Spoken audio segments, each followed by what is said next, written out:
wait. I'm dying, don't wait. Don't wait. I need your help, don't wait. Don't wait. Don't wait till I die. Please help me, don't wait. Don't wait. Don't wait, don't wait, don't wait. Don't wait. I need you help me now, Don't wait. Don't wait till I die. Don't wait till I die before you help me. If you want to help me right now. Don't wait, oh sister. Don't wait. I said don't wait. My brethren, don't wait. Don't wait till I die before you help me. I need your help. Help me right now. I'm in the hospital, lying on my sick bed. I just need you to help me one my life, and Jehovah will bless you. Don't wait till I die to rain cast and get my body to the grave. I said don't wait when I die before you praise me. Don't wait when I die to cry for me, man. Oh, don't wait when I die to post my photo.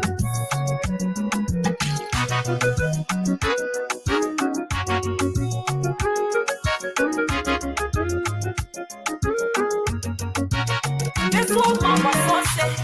She was saying got up on her day.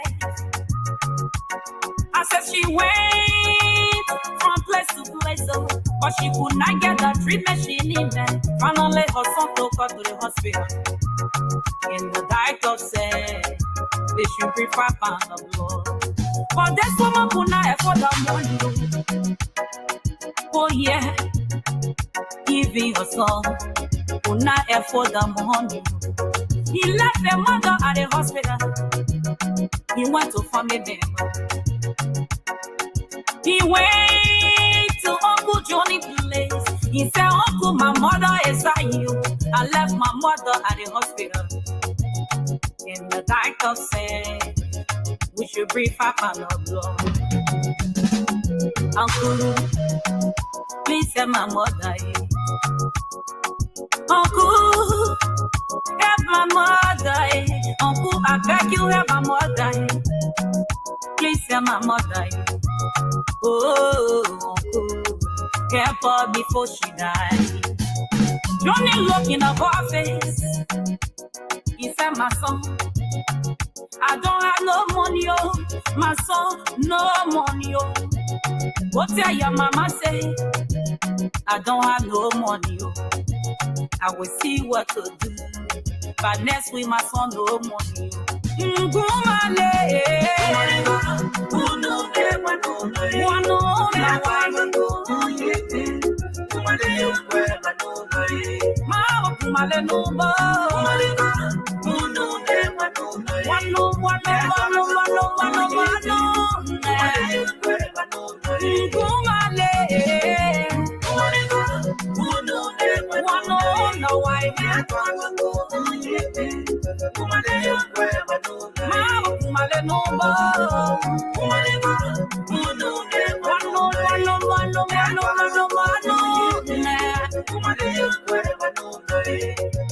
went to Auntie Esther's place.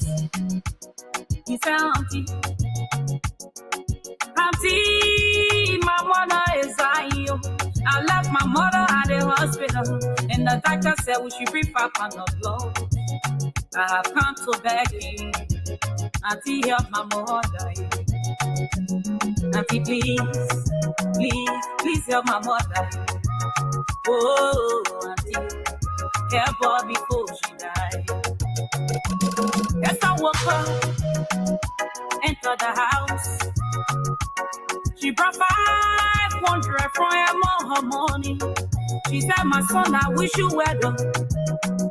I wish you well. What tell your mama say? I wish her well. He left, he went to Uncle Pa's place. Papa was so rich. He was rich. He had everything for his disposal. He said, Uncle, my mother is at you. I left my mother at the hospital. And the doctor said, we should bring 5 pounds of blood. Uncle, please, don't allow my mother to die. Uncle, please, don't allow mama to die. Oh, you are my last hope, my last strength, my last hope. Uncle, please, don't allow mama to die. First to die, he looked at the boy. He shrugged his head. He said, my son, I don't have money. You. I'm getting my salary by next month, oh, my son. I don't have money. You. Go tell your mama, say, I bet you a condition. The boy left. He started crying. He said, oh, God, Papa, God, this life is not fair. What will not become of my mother? Who would I call my mother? Before he reached out the hospital, his mother was gone. He took his phone. He started calling Uncle Paul. He was crying, Uncle Paul, Mama is no more. Mama is gone, and left alone. Mama is gone, no. Oh, Uncle Paul, Mama is no more. He said, sorry, my son, don't worry. I'm sending her to take her to the funeral. Don't worry, my son, I'm responsible for a funeral. My son, don't worry, I'm responsible for wakekeeping. Oh, my son, keep courage, don't worry. As I said, I will do the dressing. And then Johnny said, I will do the rain. Oh, don't wait. Don't wait. Don't wait. Don't wait. Oh, yeah, don't wait. Don't wait. Don't wait till I come.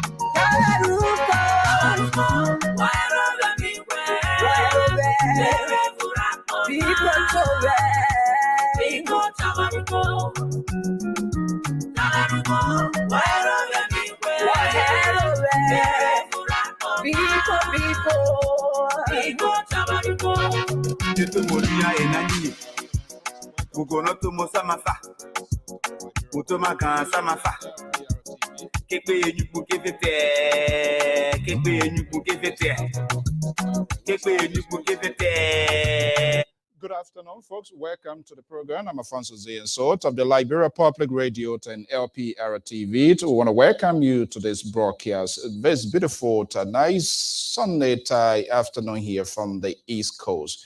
Today, the conversation going to take a dimension. I want to take a drastic change here on some of the issues that are affecting the country.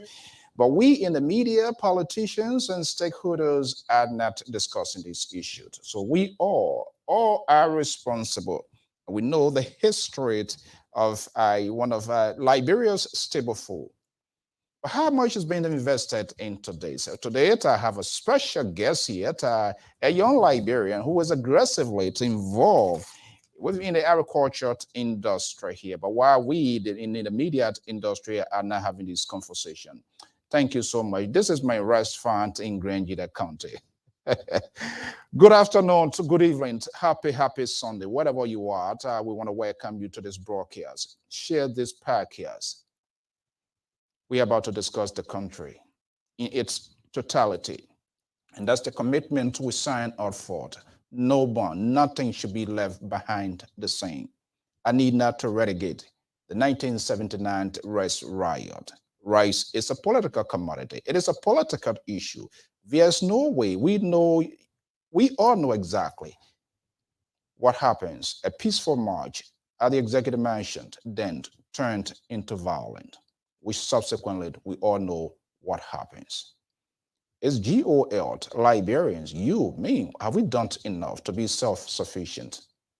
The blame game is always on the government of the Republic of Liberia. Is it fair?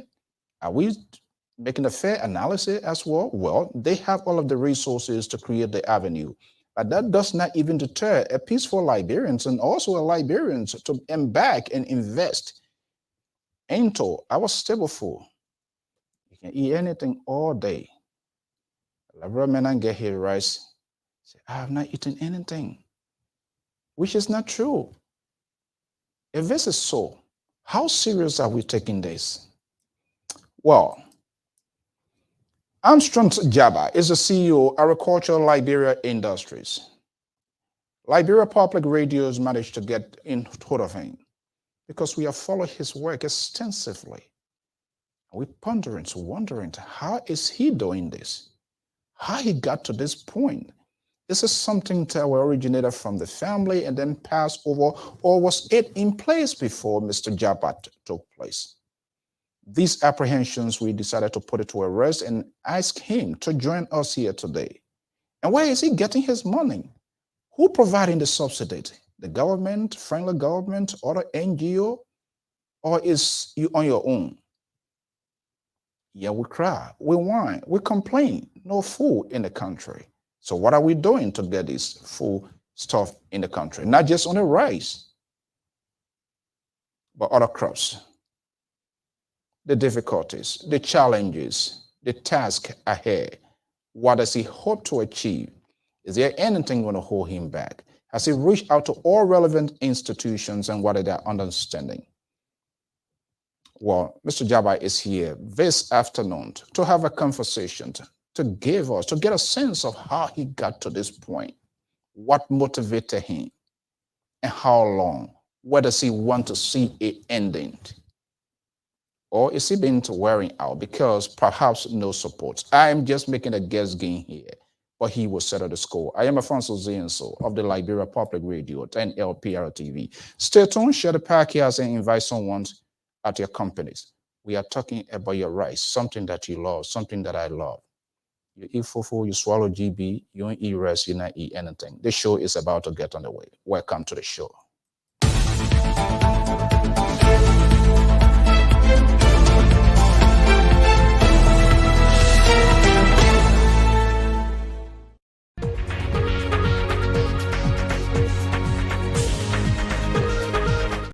Okay, good evening, welcome. Let me just get this volume here. Welcome to the show. Thank you so much for your time, for your evening, for your afternoon, morning, whatever you find yourself. Let me just bring in my guest. The guest is already here. Mr. Armstrong JARGBAH is here already joining me here. Let me bring him here and see here. Let's get his visions, his idea. If you could just maybe adjust your camera, Mr. JARGBAH, we will. Are you hearing me? Yeah, I'm hearing you. Yeah, okay. Just if you can just get your camera down so that it will fit the screen a little bit, we will really appreciate that.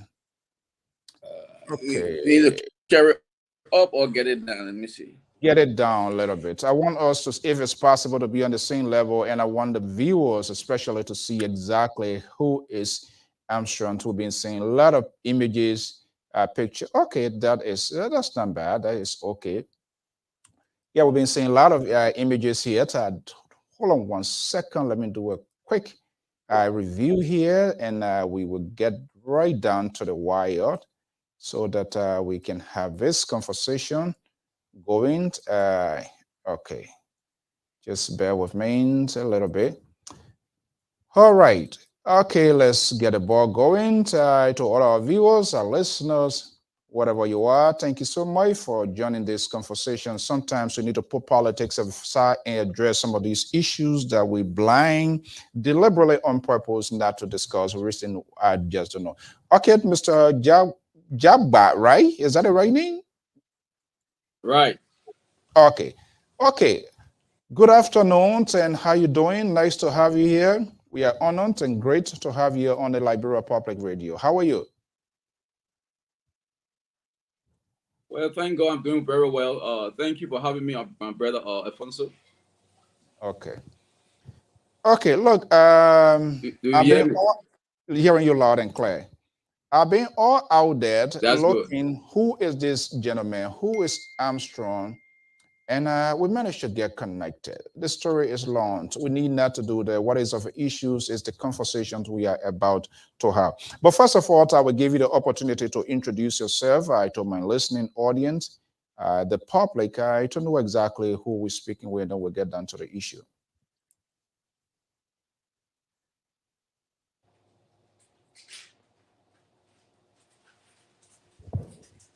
Yeah, you can go ahead. I was just asking that if you can introduce yourself so we'll get down to the issue. Okay, I can hear a little bit vibration, Are you hearing me now? but can you hear me clearly? I'm hearing you loud and clear.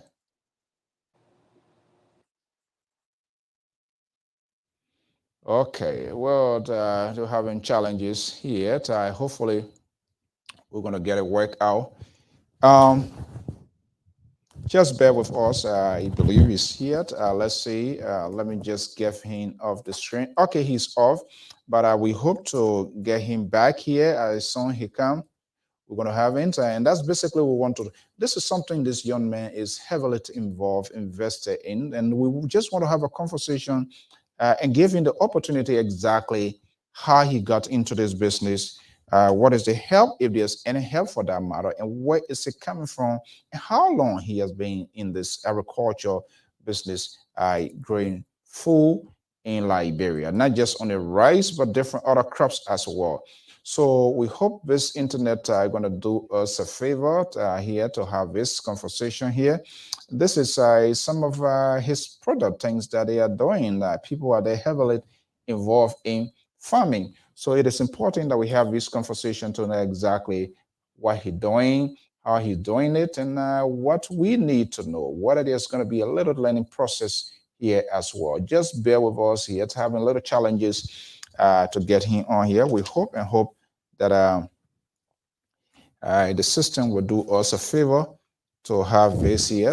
In the meantime, let's see whether we can bring you some of the news and information making headlines across the globe and other parts of the world while we wait for our guests to join us here again, and then we can have the conversation. I am Afonso Ziensot of the Liberia Public Radio and Lpr-Tv here this beautiful Sunday here, the 22nd of January, 2023. The time is already slipping away here. Just bear with us. As soon as he comes back, we're going to bring him here. But let's just let's take a rendezvous on some of the news making headlines across the globe. Being reported by major cable news network as well. The 1,000 gatherers in Tanzania, opposition holds the first rally since ban lifted. So you can see it according to France 24. Jubilation, thousands of Tanzanians in the street since the ban has been lifted. Burkina Faso gave French troop a month to leave, says the local media. Let's see here. Mr. JARGBAH is back with us here. Hopefully this internet will do us good here. Okay, are you there, Mr. JARGBAH? Right. Okay, good. Hopefully it stays like that. All right, let's just get straight down to the issue. I was just asking you to just introduce yourself to my listening audience and the public and to know who is Armstrong. So the name has been for quite a while now on the social media in terms of things that you do. Just a few seconds, introduce yourself, and we're going to get a conversation going. Thank you very much, Alfonso. Well, I'm Armstrong JARGBAH, a Liberian. I was born in Liberia. And by the special grace of God, I was able to travel to the U.S. and to study. And now today, I find myself growing food. Oh, okay. So you find yourself growing food. Okay, we need to know the kind of food that you're growing. All right. Thank you. You are the CEO of the Liberia? Agriculture Liberia. Agriculture Liberia. Right. That's quite interesting. Agriculture Liberia. Usually people own creations, they tie it to their own name, family name, or some maybe that name. But you take a holistic approach. Agriculture Liberia. Yeah. How you got to this name? Thank you very much, my brother. So when I came to the US, I decided to learn about plants, how to not just food, but how to grow all plants. Because I understood that my people were suffering back home in Liberia. Our people don't have food. And we just have the same rice problem all the time for more than 170 years. So I decided to learn about plants, to go back home, to grow food for my country. But it was not easy, my brother, because, back home in Liberia, our people are not supportive, and the government and what have you, when it comes to agriculture. So, so I decided to do this on my own. So I and my wife were in Houston, Texas. We gave away our house to raise money. We got a little 2-bedroom house, and then we saved a lot of money. And then the money was not sufficient, so I told my wife, we got to give away your vehicle. So it was not easy. She gave away a vehicle. I gave Hold on away. one second. Hold on. Yeah. This is a very interesting. You get into a very interesting story here. You told your wife to give away her vehicle. Yes. Uh, And I'm a guy who was curious. I will give you the opportunity. What time was it? Afternoon, morning? Do you remember having the time you had a conversation? Because so this it's a what miracle. happened. This is what happened. I came to her, and said, baby, look, our country is suffering. Our people are struggling. They are hungry.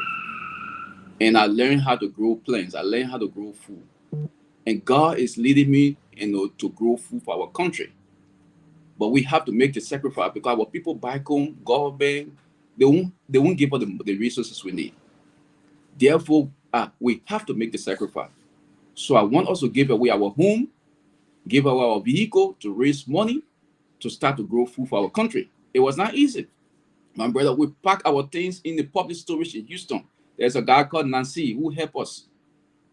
Now, I remember my wife stood in the middle of the public storage and she was crying. She said, Armstrong, are you sure? Are you sure what you are doing? I said, baby, I'm 100% sure God spoke to me. We need to do this for our country. We got to make a sacrifice. We got to sacrifice for our country. And so we give our house away. My wife had a silver Lincoln Navigator. We gave it away. I have a silver dust truck. We gave it away. And then we're able to save the money to start the project in Liberia. That's how we raised the money. This is quite interesting. Life is a venture. Nobody knows how it's going to happen. Yeah. Well, how you took these decisions as an individual or as a person that what sort of signal was that? What was your calculation? Someone got to make the sacrifice. For 175 years, our people.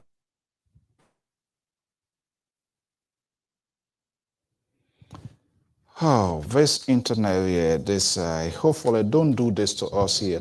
This is quite interesting conversation here. We really want to learn. That's how it's a game-changing story here. Just bear with us. Hopefully the internet would do all a favor. That's how the devil sometimes gets busy when you're having some real conversation of substance where it would touch people's lives and people can be changed to different things, and that's where you see these sort of things happening. Just bear with us. Hopefully, all right, he's off again, but we will see what happened. Just bear with us. Let's have this. We're gonna have this conversation. Let's see here. Let's give some little bit nice music here while we wait for it. It's getting to be very interesting. Okay, he's here. Or and I'm seeing here consistency as well, doing everything possible. That how the devil can start, because when you try to gain it, but I care what we do, myself, we all high here. So okay, we're good. So you give away everything. Yeah. You give away your thing to take that. I would see it as an ultimate gamble that you wanted to do this. Yeah. And then you decided to go Liberia. Both of you went to Liberia together? Look, my brother, let me tell you this. You will be surprised when I tell you this story. We raised the money, we gave away our house, we gave away our vehicles, raised the money, and then I came on Facebook to look for Liberians to do the job. So I came on Facebook, led by God, and found the youth, picked some youth from Liberia on Facebook. I've never seen them in my life. I don't know where they live. I don't know them. I only came on Facebook, got in contact with them, and told them God wants me to grow food for my country, and I want them to work with me.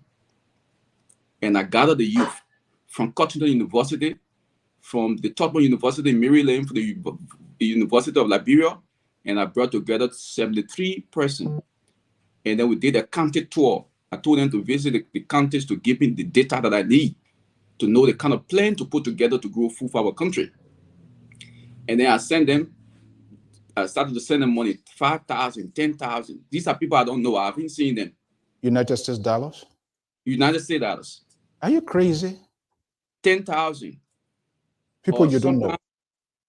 Up to now, I haven't seen them. Up to now, I haven't seen them. They all working for me in Liberia. I don't know where they live. I haven't seen them. I just sent the money. Since I started farming in Liberia, it's been 9 years. I've never visited. I left Liberia more than 30 years ago. I've never stepped back. Everything you see me do in Liberia, the farming, I sit in my house on my computer and direct everything. I stay up whole night training the children in Liberia, teaching them what to do. They are not related to me. They haven't seen me in their life, but they follow my instruction. And that's how I'm growing food from county to county, using the youth of Liberia. They have not seen me before. I don't know where they live, but I believe God, that God gave me the vision to grow food for my country. So therefore, I just took the risk and used to send 5,000, 10,000, sometimes 11,000, 14,000 United States dollars. And that's, you see the work going on in Liberia today. That's why you ask. I never, sometimes some Liberian come and say, but Andrew, how you said in the United States, you are not in Liberia, you never visited Liberia once, and everything is just unique, everything is organized. And we can see the production on the ground in Liberia, but you have not traveled to Liberia. The people are working for you, you have not even seen them. It is God. Now you get me frozen here. You remember when Rick Perry was on our podiums on the interview and they asking, and then he got frozen. That's what literally you are doing to me here. Yeah, everything you see in Liberia, I never traveled there.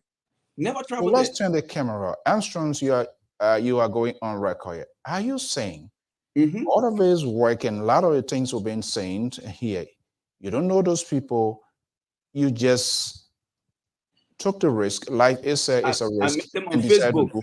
I met them on Facebook. Yeah, I don't know where they live. I've not seen them before, but I believe that God gave me the vision to grow food for my country, so I took the risk. No, this is quite interesting here, and I'm glad that you honor our invitation to have it. These are the kind of conversation we need to be having, and that might sound ridiculous here, but that's who I am. Ridiculous in the sense of our national leaders, people who want state power, be it the presidency, the lawmakers, and all of they are all, including myself. I'm not getting out of it here because we are not having these conversations that are sustainable to the country, and people create all sorts of drama to waste of time, and then we complain. Now, how many persons working for you as we speak?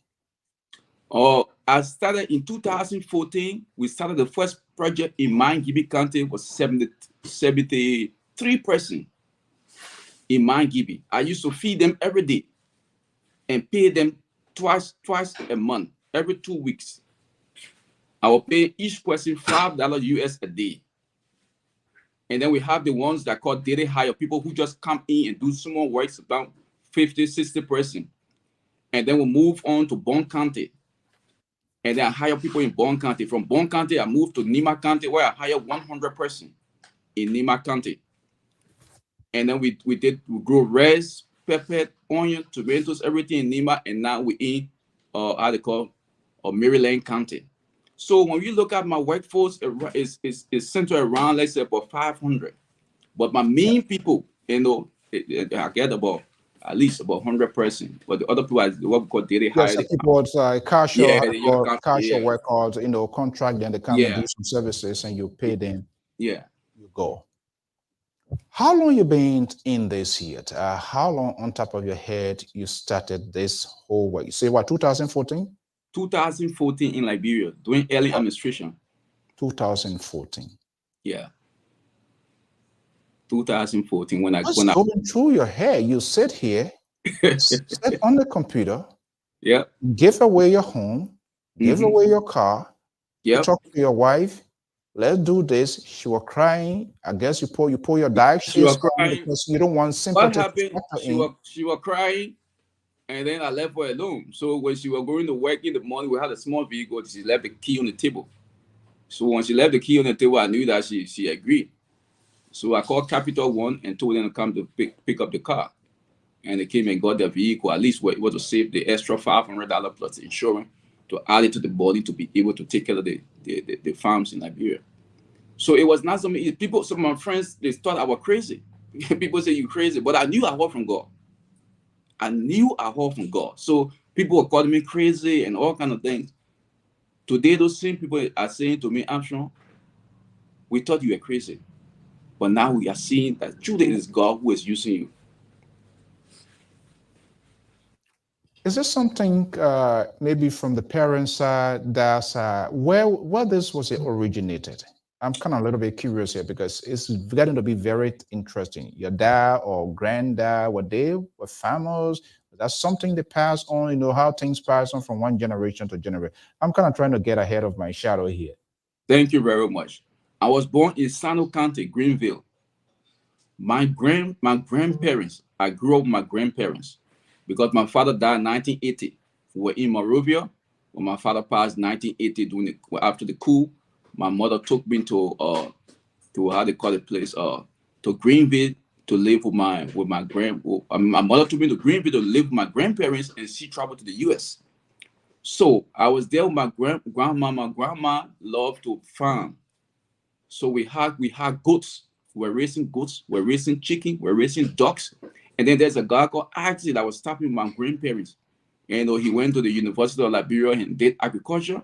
So he was my mentor. So he's one who was teaching me how to grow tomatoes, to grow pepper, to grow beta ball, all the kind of stuff. I was learning from him as a young guy growing up. And then I just pick it up and master it. So when I came to the US, even the white people, they were surprised to see the kind of work I was doing. The kind of work, and they started to tell their brothers, sisters. I came here, I didn't have I came to the US. But when I started my corporation, when I raised up my corporation, especially horticulture, within less than 1 year, I have 300 clients because the news was spreading everywhere. This guy from Africa can grow food. He know how to grow plants. So I had white people calling me and working for them, and that's how I pick up started my business in America. So when I left school, I said, you know what? Since I came to Bible college, and I see that God gave me the talent of growing plants, and I would just switch from Bible to agriculture, and that's how I switched from Bible to agriculture and started my own company in the US. And started growing all kinds of plants, any kind of plant, flower, shrub, tree you think about, I can grow it. I've been doing it since from my youth, and that's why I master it. When you see my plants that are growing in the US, you can't compare it to anything. Perfect. Wow. It's a gift. It's a talent from God that He gave me. So are you saying what you are doing in Liberia is the same thing you are doing here in the United States? It's the same thing I do here for living in the United States. Am I welcome to take a visit on your farm? No, not farm. I don't have a farm here. To get farmland not easy. I work for people. Okay, you work for a company called Specially Horticulture. So people call me and say, Andrew, I want you to do my gardening. I want you to spray my plants. I want you to treat my plants. I want you to, that's how I make my money. I go out and do work for people. Then I have my own garden. My garden, you can see it. I have my garden where I do all my experiment and everything. I used to come live. Librarians used to watch me. I would come live. I used to be demonstrating with the kitty, the pepper. I used to be demonstrating. Librarians used to be watching me. Wow, yeah. This is quite interesting. And you say you haven't gone to Liberia. Do you intend to go to Liberia to go see what you are investing? I'm traveling to Liberia this year. I'll be in Liberia for the first time this year for my workers to see me. I mean, they'll be very excited to see me for the first time. Wow. Yeah. Wow. So with this here, besides your own initial investment into this is quite huge. Mm-hmm. Where else are you getting support? you heard me giving the narrative, the 1979 riot. We can't talk about riots without injecting the political aspect into it. We know what happened in 1979 when that peaceful march heading to the executive mansion turned ugly, and we know what happened. And since then, it's still a challenge for national government. So, have you had the opportunity to speak with people inside Liberia? Are they aware of what you are doing and that you are a Liberian? Do you endeavor to see food productivity, especially our staple food and other crops? Have you talked to anybody inside Liberia with respect to your work? Thank you very much. I started doing early administration 2014, doing Ebola. I was the guy who was going from house to house. My team was going from house to house, giving people vegetable, doing Ebola. I have photos to show you. Doing Ebola, my team was going from house to house, giving people free vegetable. The thing here is that Liberia, our government back home, they don't believe in agriculture. They don't believe that they need to spend even a dime for agriculture. And that's what the problem is. Our government don't believe in that. They don't believe that agriculture needs support. Our lawmakers, they don't believe that they need to support farmers. They can buy an 80,000 vehicle or 45,000 vehicle for themselves, but they will never buy those good tractors that will clear the land to grow food for the country. They can give themselves $30,000 cash or agricultural break, but they will never buy the kind of equipment that is needed to grow food for the country. They don't care about agriculture in the country. Not just this government or ailing government. That's how it been. So, as a person who already know that our leaders don't care about that, I have to make the sacrifice my family life to get it going. Even as I speak, it took me almost 7 years spending my family money to get to where we are. And then later on, because I know that the government don't have interest in agriculture, therefore, I decided to come to Liberians. In 2019, I came to Liberia and said, I want you guys to join me to become partner for us to raise money to grow food. That's how few Liberians came on board and they started contributing $200 every month. Few Liberians that how I was able to get some help. Even as I speak, I have never received 1 cent from any NGO in Liberia. As I speak, I've never received 1 cent from for any government in Liberia. As I speak, I've never received 1 cent from any bank in Liberia. It was just recently that the Liberian government will give me the facility in Maryland County, which of course is a very good thing. I appreciate them. But there's a lot of work need to be done there before we can use the facility. That's it. Also, we are going through they get a program called the Star P program, where they give you the grant, and the agriculture minister is working on a grant that she can give us to help us operate the facility in Maryland. And I appreciate her for that.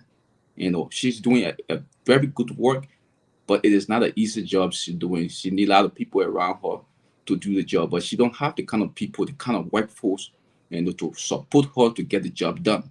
That's the problem. That's what I was there. You see, so, but she's trying to help. Yeah. So, in the interest of fairness, now I'm not taking you off your word, but have you reached out to national government? Did a project? Have you discussed with anybody within the system, even the NGO? Look, done it over and over. It's just that, as I told you, we don't prioritize our need in Liberia. We only prioritize our wants. $45,000 vehicle, that's what is good for the country, for each lawmaker. $30,000 each lawmaker, that's what is good for the country. Agricultural break for each lawmaker, that's what is good for the country. The people, sometimes when I say any kind of things, I get so frustrated that a bunch of people with Jesus. Wow. How can let's take a break. Let's take a little break and we'll be right back. Yeah. This is getting serious.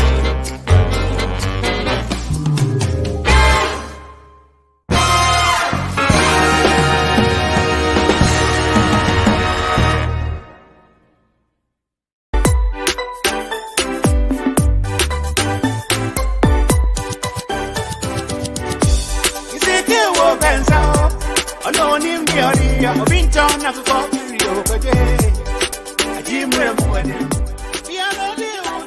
to Fiber King of Woodland. Everyone that's looking for nice African for wedding, whatever fiber you need, you can just come over here. You have all this nice stuff. If you need ashebi, you guys can come over here for baby shower, for wedding. You guys are welcome. She have really nice stuff. You can see all over there, all those men over here. You don't have to go to the theater and then Nicole will be telling you all kind of stories. You can just come here. They're already made. And for ladies, you can just look for whatever fiber you're looking for and match it for the men. And your husband already have a shirt made. You can get stuff for your kids. You can get stuff for the whole family. We have African slippers and ashobi hair ties all over. We have different kinds of lists and that. Okay, guys, it's getting a little bit emotional here, and this is how it goes. Let me bring in Mr. Armstrong JARGBAH. Let's get a conversation going here. I guess you get a glass of water here, and I know what is really running through your head when you try to get to your finishing point, then things pulling you down, and there's no support. Sometimes you want to say the whole kingdom is coming upon you. But carry on. I know you were explaining.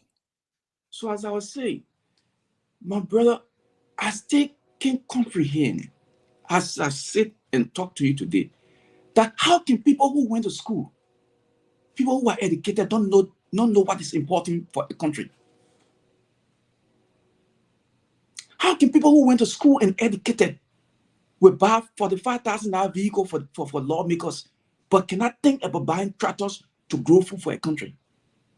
How can people who are educated and went to school don't have the brain power to think like normal humans, that they can give themselves 30,000 United States dollars, something that can buy a good tractor to grow food for a country, to create job for the people? Are they normal? Are they real humans? Sometimes I'm confused, because humans don't think like that.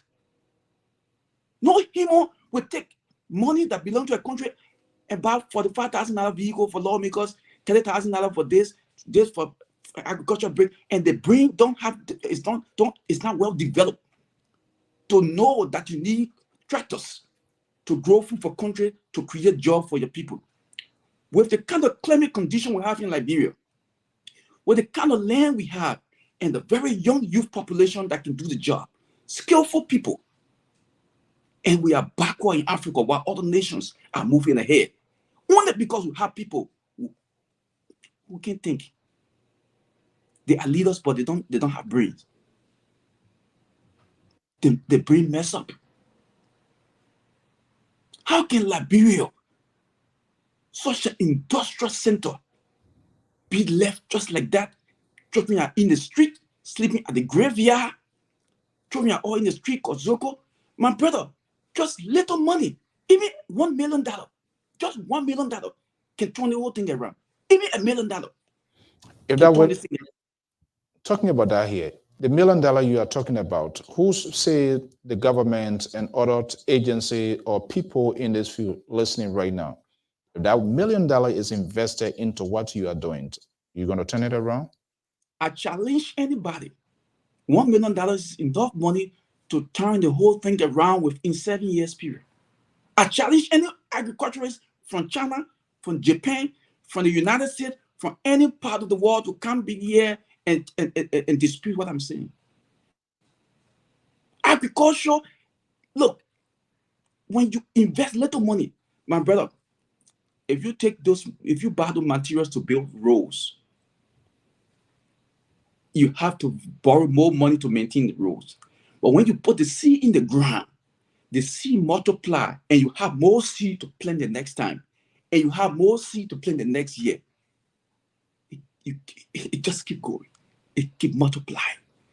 And that's why you see all the great nations, they focus on agriculture, because it's the strength of every nation. If you want to create jobs for your people, you invest in agriculture. If we invest in agriculture today, we can create jobs for at least up to 2 to 3 million Liberians. As I'm saying, if we invest in agriculture for the next 7 to 10 years, we can create jobs for up to 3 million Liberians.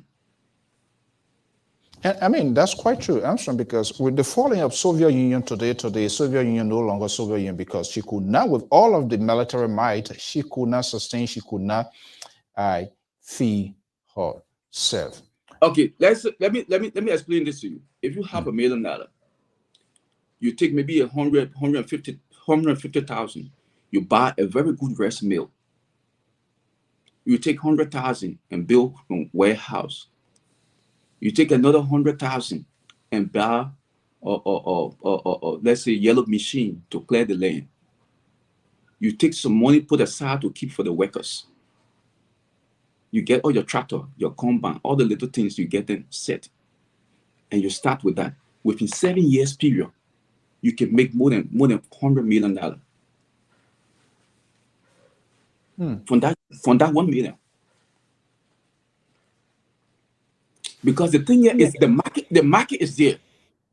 A nation like Liberia spending around 150 to 200 million on rice annually. Now you are not counting the other stuff that like the chicken and all the other things they are buying.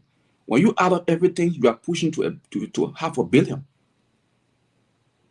Leaving the economy, going to foreign land because we are not investing in agriculture to produce those things right in Liberia, where we can create jobs for our youth.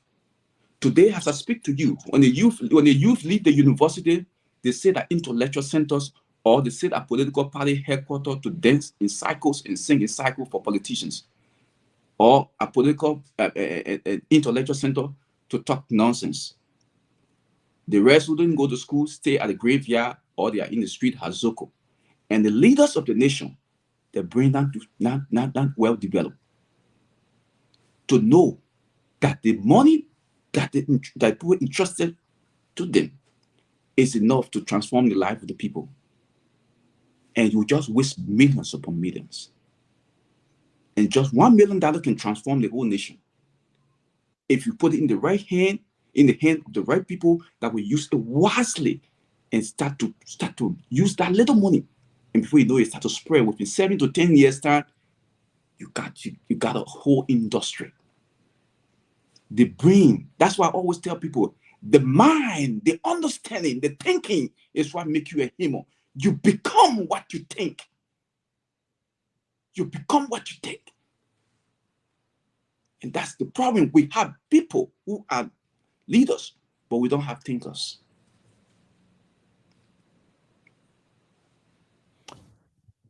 This is quite interesting.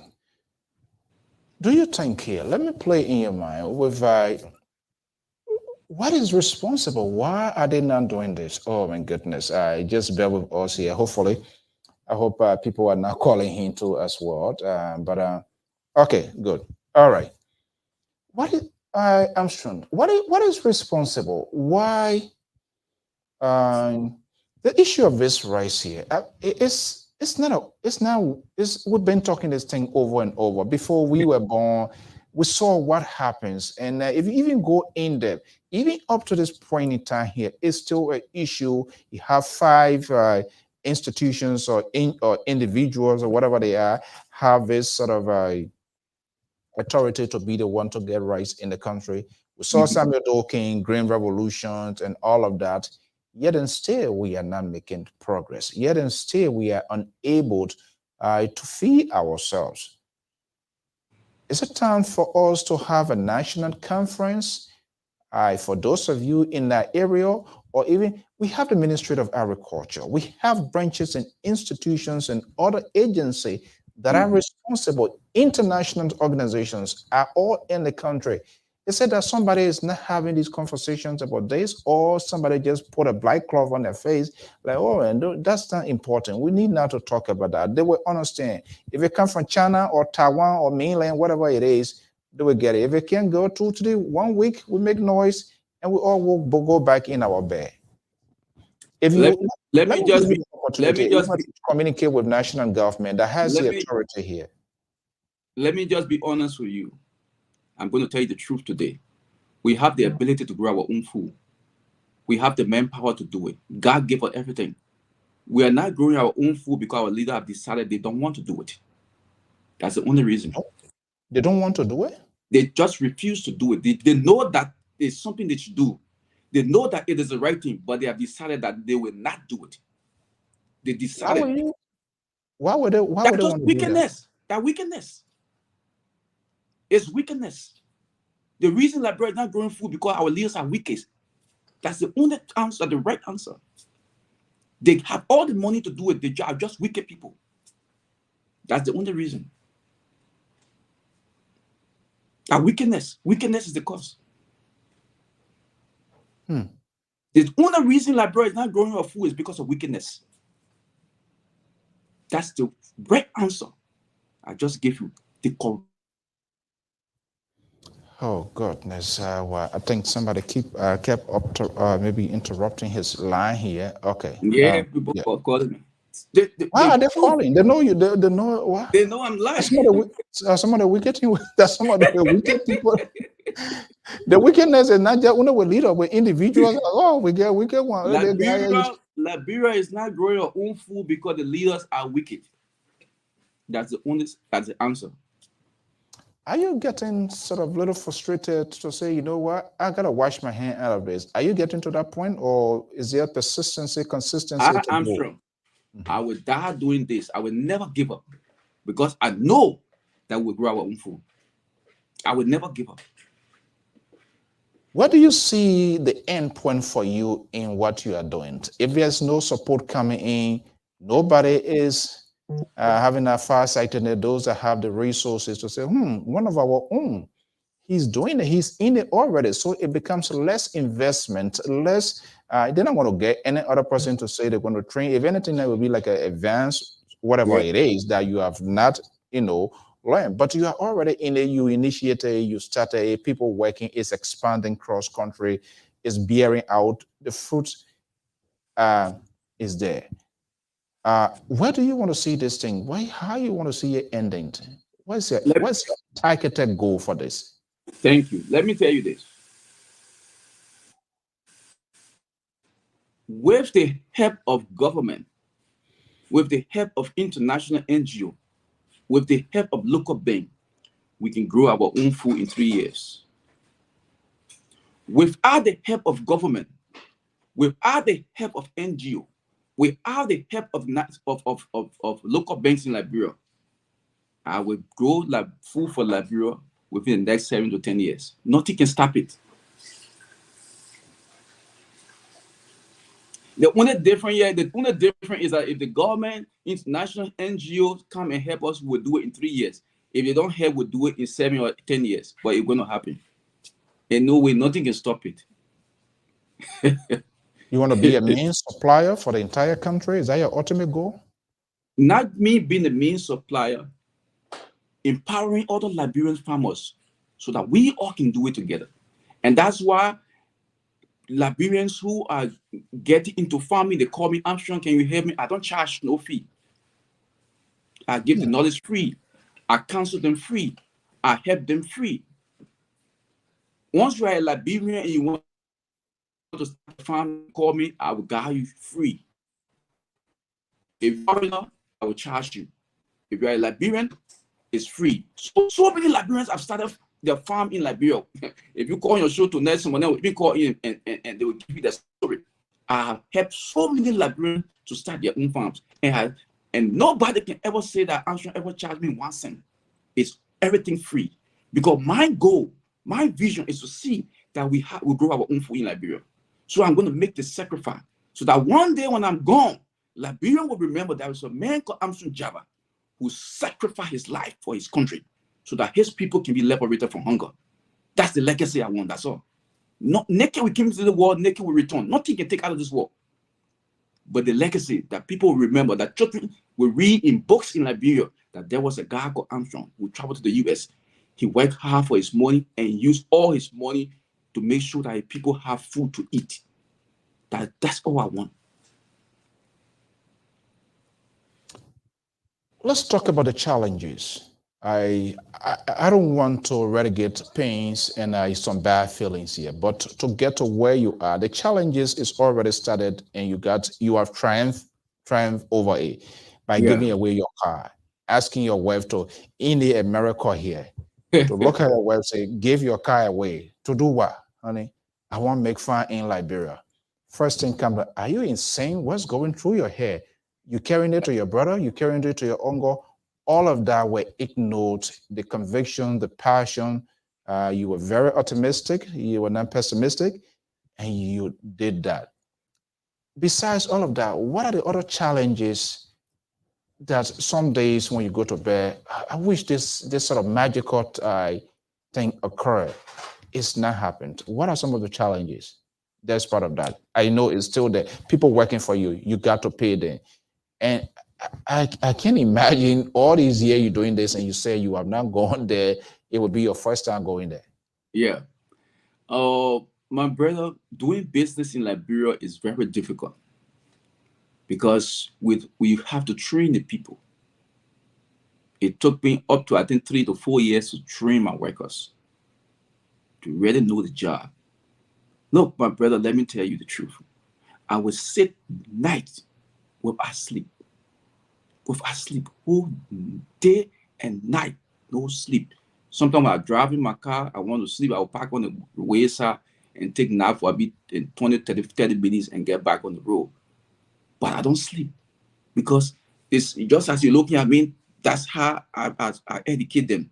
When they are on the farm, I tell them, this is how you do the irrigation. You do this, you do that. This is how you prepare the bombs. This, right? I will be looking at it while they are working. I'm teaching them how to do it. And usually the time different in Liberia, while we are sleeping, the people are up in Liberia. So therefore, I can't sleep. I can't sleep. I have to be on the phone, and I'm a kind of guy who like to do things right. So sometimes, my friends, my wife, everybody know me. When I put my pen to something, I always want it to be 100% right. So I will be on the back, make sure that everything is done right. There's a group from the European Investment Bank. They are now in Liberia. They came to do feasibility study on how to grow rice in Liberia. So they are visiting all farms. They are going from county to county and visiting all the farmers in Liberia. Those guys went and visited my farms. The white guy, they call him Alexander. He told my farm manager, Martin, let me talk to Armstrong. I want to talk to him. The man said, yeah, I never see anything like this. All our farm, wherever they go, everything just organized. The worker well trained, everything in order. And when they asked, they said, no, our boss, we never see our boss. The men are in the country. The guys were surprised. How can this man be this organized? You're not even in the country. You see, so that's just something that God gave me. I know how to organize things. I know how to program things. It's just part of my nature. Another challenge is, raising the money to pay the employees to buy materials. It's not easy, my brother. I had to work hard. And thank God I get some faithful Liberians who join me as partner, and then the burden reduced a little bit, but still there is more burden on me. Those are some of the challenges: paying the workers, buying materials for the farm, and also some of the Liberians that join me, they don't understand long-term investment. The most difficult challenge that I have is to deal with Liberians who join, and after 3-4 months, oh, I want my money back. My friend getting married, I want to go buy my clothes. I want my money back. My rent is due. I want to buy my clothes. I want to pay my rent. My labor due. The money I gave you, can I credit some from you? That's the most difficult challenge that I have. Are you kidding me? Yes. People invest. I already told them the 3 years investment, then you start to get return. After making 2-3 payments, one of the friends getting married, they'll call me and say they want the money to buy clothes for the wedding. And we already invested the money. And when you don't get in the money, somebody come on Facebook and be insulting you. That's the most difficult challenge I have. So it looked like the difficulties, the people that are supposed to really give you the problem in Liberia, they're not there. They want it here. The same people that are causing the problem for some of them, not all, are causing the problem for Liberia. That's the same people. Yeah, that's it. That's the main problem I have. People invest, you take the money and send it to Liberia for the children, to pay the children, and also to buy material for the farm. And they come by, say they coming to have wedding, they need the money back. I want to pay my rent, I need my money back. When I tell them, look, I already invested the money to buy things for the farm. I don't have the cash down to give it to you, and they get angry. That's the main problem I have. This is look, I've been doing this here for a little while now, talking to people, but this one year it kind of like it's spinning my head, honestly. Too, the idea, the concept we also built. We don't trust people back home. We give them they will do X, Y, Z. You took the risk. You seem to cut through that gap. Yes, the chain is broken. Right. Should we still argue that point? Oh, we can't trust the people back home. Oh, we can't do this. Equally, proportionally, people here, we are not trusted. Yeah, that's what we are saying. People agree there's a terms and conditions. Invest at this point in time, you will begin to get your investment. And then when things go, when it going gets tough and the tough gets going, They call one you. morning, and then they call you, say, my man, who put it there? I want it back. Yeah, that's the problem I have. That's the major problem I have. What led to this trust with people that you have not seen? You just got connected on the social media to do what you are doing. My brother, how that trust was built? Let me tell you something. Now, when I came to school, I was living on campus. While studying at my dorm room, I was studying. I put my TV on, watching the news. I saw some of the news, and our people were all in the street in Liberia, hungry. It was so sad. So right in I said, God, why is it my people are suffering? Why? When will the suffering stop in my country? My brother, there's something that came to my spirit, and I'll always say this to people. The strength of every nation is within its soil. So I started to think, but what God is trying to tell me? That the strength of every nation is in its soil. So I started to think about it. And then boom, the revelation came to me that if you want to empower the people, you got to use the resources I give you to benefit the people. You got to get back to the soil, grow food to create job for the people. Grow food that the people have better food to eat. And that's how the vision started. And that's what motivated me. Now I know what I need to do to liberate my people from hunger. That's how the whole thing started. The strength of every nation is in the soil. Yeah, go ahead. The strength of every nation is in its soil. That's what motivated me. That war came to my spirit. Are you still in the business of getting potential people who are willing to invest into what you are doing? Thank you very much, my brother. We are open to all Liberians. The purpose of this corporation is to empower Liberians, is to unite Liberians from all 15 counties so that we can be able to have our own businesses in Liberia, not just farming. Not just farming. We want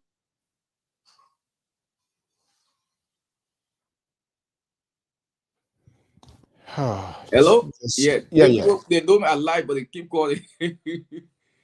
The purpose of this corporation, the vision, is to liberate Liberians from poverty. And that we Liberians can establish our own businesses to have a share of our economy.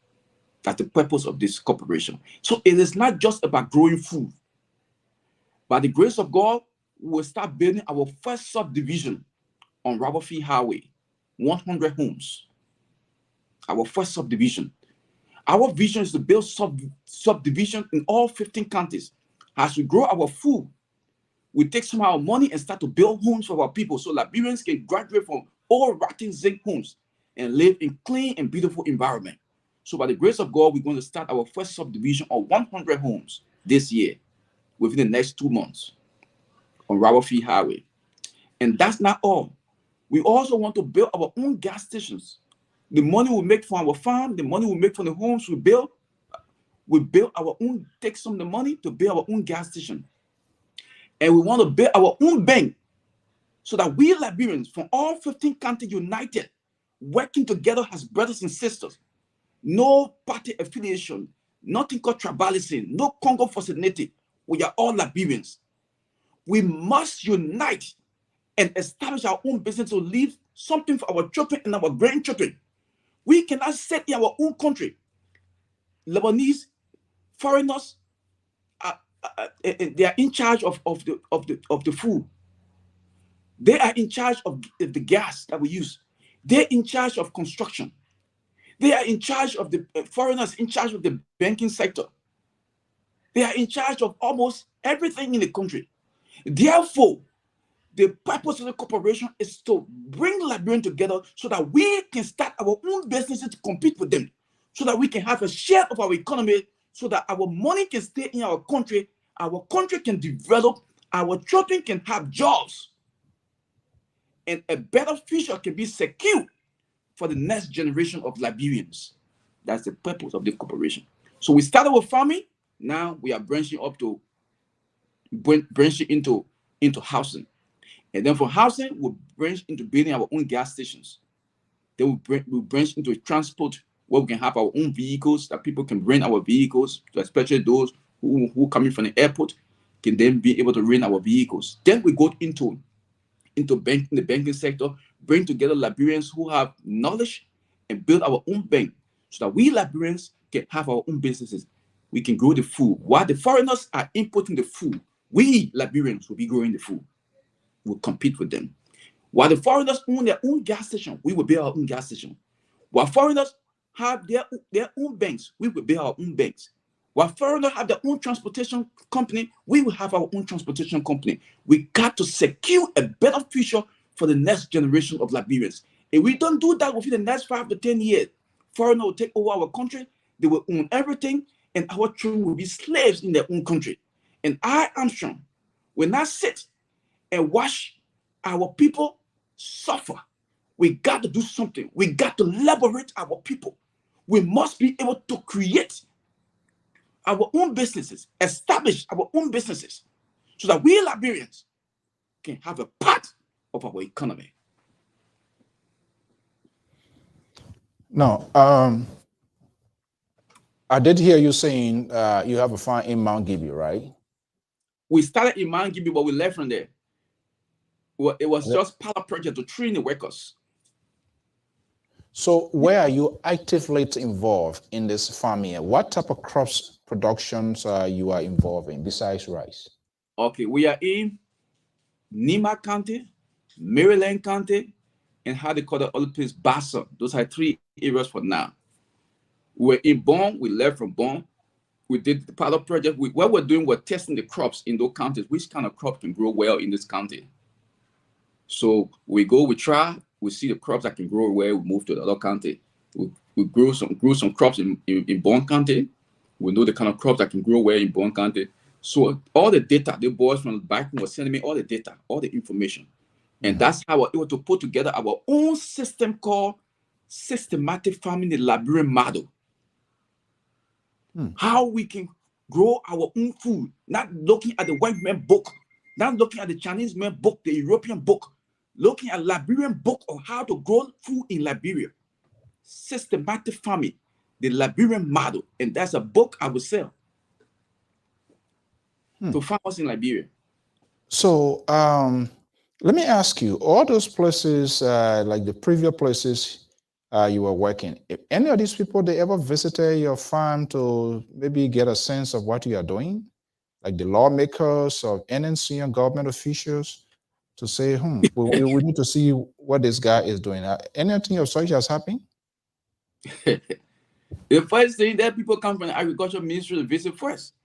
For 9 years, I've been operating in Liberia. I have not received a team from the agriculture ministry to see what we are doing. 9 years straight. 9 years.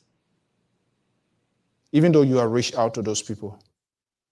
They will promise me we'll come to see. We'll come this time. So promises. They will not come. So you decided not to, will you still continue to reach out to them? Or you have just reached a Waterloo?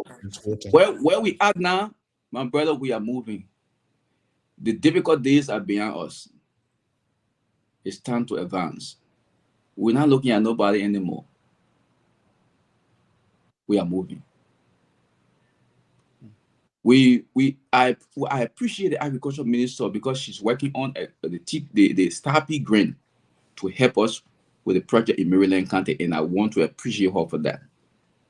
But we're not going to be running after people. We did all the suffering. Right now, we accept. We are moving. What do we got? Equipment? We don't have equipment. With all the farming we're doing, we didn't use no equipment. No equipment. So how are they doing it? I just use my own system called systematic farming, the Liberian model, how to use the local materials to grow food for the people. That's my system. That's the system we're using. If we have equipment, my brother, if we have even one tractor, if we have only one tractor, when you see the kind of food produced in that country, you won't believe it. One tractor. I defy the government to give me only one tractor. See the kind of food we produce, you won't believe it. Only one. Only one tractor. And see the kind of production. You won't believe it. When you're talking about only one, there are other people listening out there. What type of tractor, or approximately how much would that cost? Even if I use tractor, there's some used tractor for 30,000, 25,000. Only a used tractor. Used tractor. If I get one used tractor, 2 or 3 lawmakers decide to make sacrifice of their. If I get only one used tractor, one. When you see the quantity of food those children will produce, you will not believe it.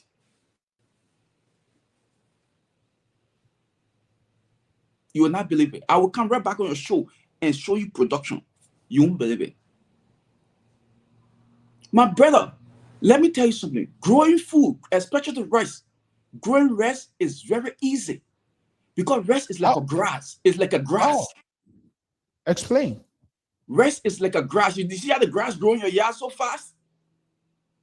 That's how rice grows. Rice is like a grass. It's very easy to grow.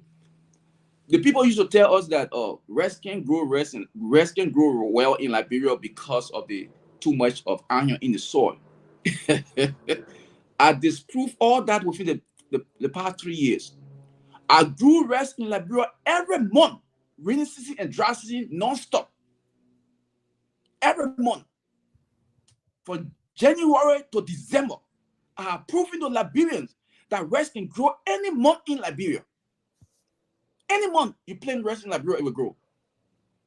I have proven to all Liberians. They said that onion can grow well in Liberia. I disproved that by growing onion in Liberia. Even the onion we grow in Liberia is even bigger than the one they grow here.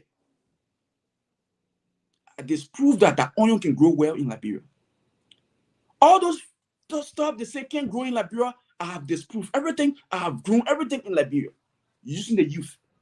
These are children that don't even have up to master degree. Some of them not even some of them can even speak English well, but they are growing the food. They are growing the food. You see the rice. Look at that kind of rice. How the rice is growing.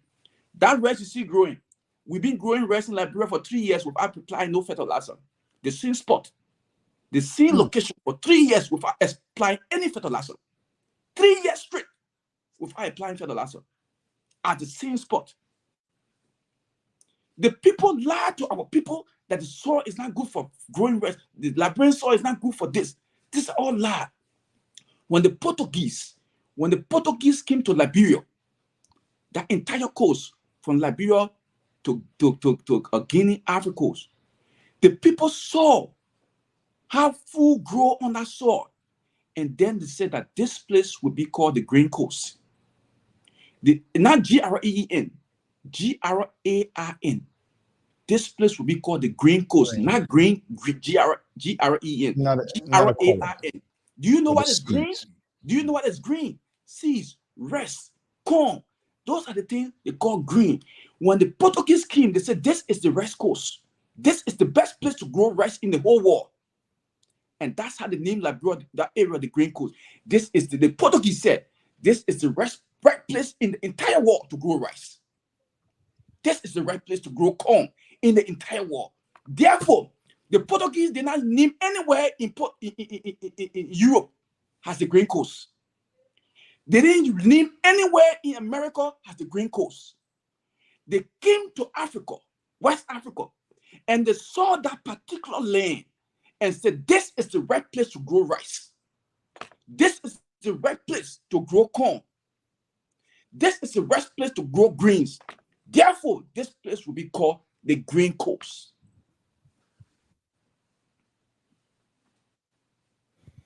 Wow, this is quite fascinating.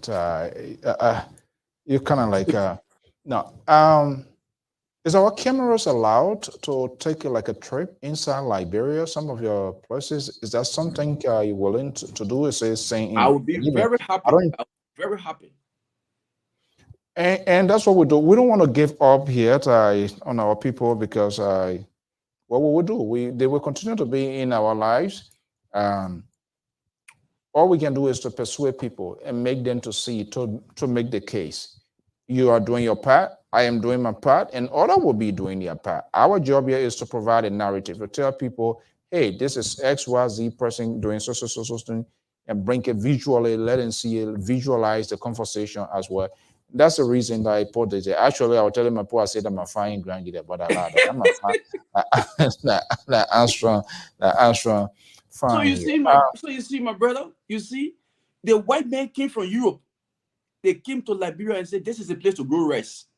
This place will be called the Green Coast. This is the right place to grow rice. And then we say we can't grow rice. How was Liberia named the Green Coast? What is green? What is green? G-R-A-I-N. What is green? Rice is not green. Rice is green.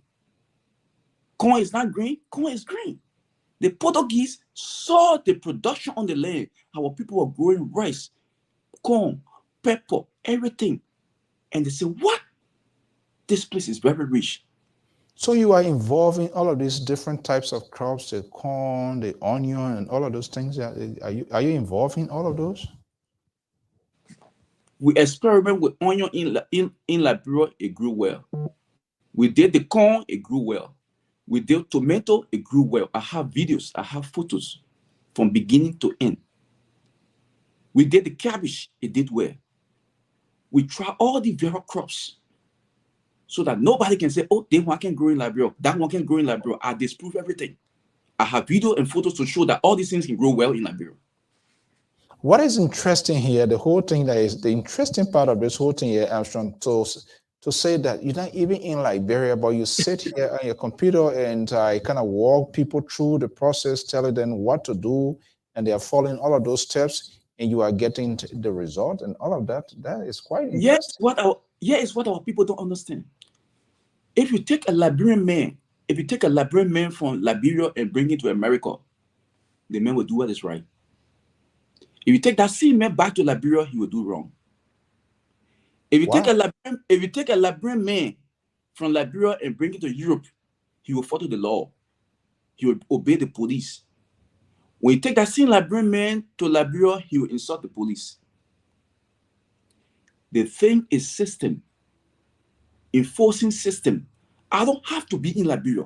All I did was put together a system and make sure that everybody operate within the system.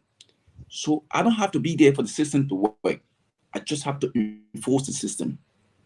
And because I enforce the system, people who don't obey, people who do wrong, I set example on them before everyone. Because of that, even they are in Liberia, but they are functioning as if they are in America. They are in Liberia working for me, but they are functioning as if they are in Europe. Because the system I put in place, that's the difference.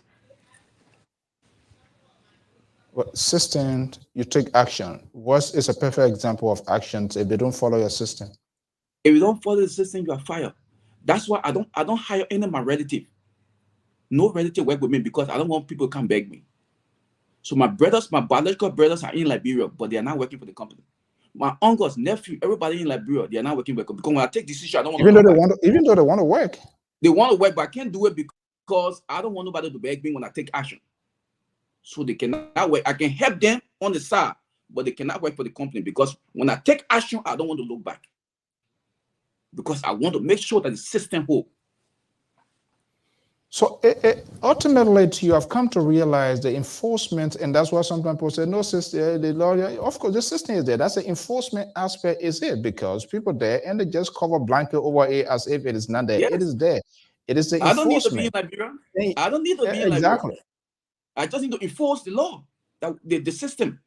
So who violates, you are out.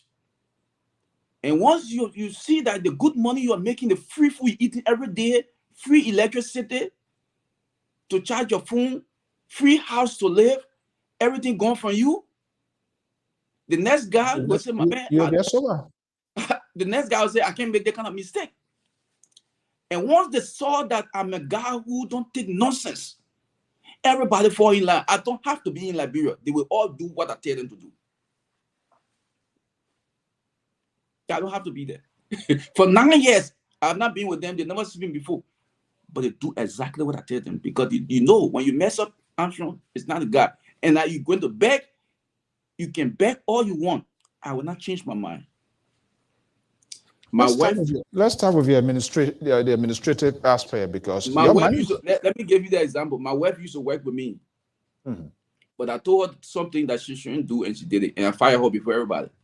You're kidding me? Cried, come home and talk. She cried. I said, baby, I got to set an example on you. You got to go find a job outside. So she went outside to find a job. So she working out. There's no boundary. They can't eat your own, baby. You're kidding me? She's not working with me no more. My wife, when we come home, we are married people. But at the business side, no married business there. I fired her before everybody. And she beg. I said, I can't employ. I will work Sunday and cook and give you food. Then you reinstate me. The good thing about I know how to cook. I can cook my own food. Oh my goodness. Wow. You know, it's quite interesting to see what is happening. And I hope people will listen. I will be forced to reach out to people, even though I've tried before. And I know I'm not going to go public. And remember, we talked behind the scene before coming here. Yeah. And I say, are you sure? Because this is, I don't know. We got to reach out here, but we're not going to give up. And this is why we try to discuss every issue here. No one should be left behind. Yeah. Rice is a political commodity, whether we like it or not. And even if it was not a political commodity, it's part of the whole, it's part of the society, it's part of our integration. Yeah. So the idea our politicians and people are selective in getting things they want to talk about. And so sometimes it's so frustrating, it's so, you have these people, you don't know their agenda, you don't know where they stand on issue, but they come say, I will do this. Their government not doing this. This one not doing that. Okay, we understand this is not happening, but what is the alternative? What are you putting forward? What is the conversation that you injecting within the public discourse? Nobody do it. They are not doing it. The surrogate is not doing it. All they're giving us, all they're feeding us is the cost. When you ask certain questions, you say, oh, that man, he this person, he this person, he that person. They tend to define who you are because you wanted right thing to be done. All political parties in Liberia are the same. All politicians, there's nothing they're going to do for that country. They are all the same. They can't do nothing. All of them the same? All of them the same. Are you part of any political party? I supported CDC, you know, but when I saw how things were going, I just pulled back a little bit and said, the Liberian politics thing, let me put my hand from there, because I thought it was about ideas. How well we can improve the system, how well we can take our people from poverty to prosperity. That's my thinking. But when I observed that all the political politicians are in the same direction, I was frustrated and just gave up. Are you giving somebody a second chance? Were you giving any political party a second chance? I'm not going to become part of any political party anymore. The people are not serious.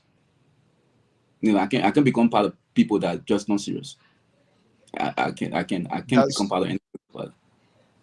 That's your final conclusion. That's Yeah, why you that's conclude how I would that just you do live this my work. the rest of my life would just be a businessman growing food with my people. That's all I would do. But the unseriousness among people, I can't bear it. Yeah, Yeah, I because don't want. they do on serious things. So we don't Yeah, even yeah, know. yeah. As everybody, I don't know where they don't get those backpacks from, because that one thing they don't go out of that backpack. You see, everybody gets stuff on their back all day. The dancing, that's a good therapy. I think it keeps them fit, but it's not helping the comfort Yeah. and in a greater My brother, I gave respect her, in I gave terms her of the. Liberian politics. Yeah, I gave her Liberian politics. I don't want So to be part of anything. let's spend a few minutes here. Hopefully, let me just pull this line number out here. Maybe one or two persons going to call. But hopefully we're going to have this conversation again, and maybe our cameras will be allowed to roll into some of your products to see what it is. Wow.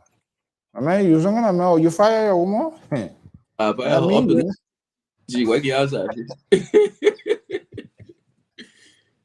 oh my Business. goodness. No, the Yeah, business. No play business. no play in business. The man who How taught me is is your how do they have the reporting system to you have an overseer manager, correct? Yeah, I have a whole system set up. I got a country director, I get farm director, I get farm supervisor, everything just set, and they all work together. Yeah, Those people that they report to you in time they, as yeah, required by the they, rule re- set. they report to me. The thing is that I'm on your back every day. I talk to them every day. I don't miss a day. And they follow those steps They every follow. step of the way. They follow. When I see things not going right, I tell them how to address it, what to do, and everything just keep going right. If you were to receive a Yeah. phone call today from somebody higher up there, say, hey, you Hmm. know what? For so long, we have downplayed Hmm. this. We have not listened to you, but I think it's better late than never. We want to tap into your expertise. We want to invest into what you are doing. No matter who the person is, politicians, non-politicians, government, whoever it is. Hmm. Will you engage that conversation? I will agree, and I will tell the person, I will just give you a list of the materials I need. Don't give me the money, give me the material. And I'll come to Liberia and prove to our people that we can grow our own food. Even the government, if the government can just buy the materials, that's all. That's it. I just need materials. Don't give me the cash, give me the material. And I can go to Liberia and prove to you that we can grow our own food. So Do you do this? anybody that want to come in, don't give me no cash. Just I will send you a list. This is what we need: tractor. They kept calling and interrupting his line Yeah. here. Anybody that want to come in to help, I'll say, okay, here's the list. We need tractor. We need a truck to transport the food. We need a combine to harvest the food. We need trasher to trash the rest. We need warehouse. We need a very good mill to mill the rest. Those are the things we need. Buy these things. You yourself buy it and give it to me. I will come to Liberia and do the job. Don't give me the money.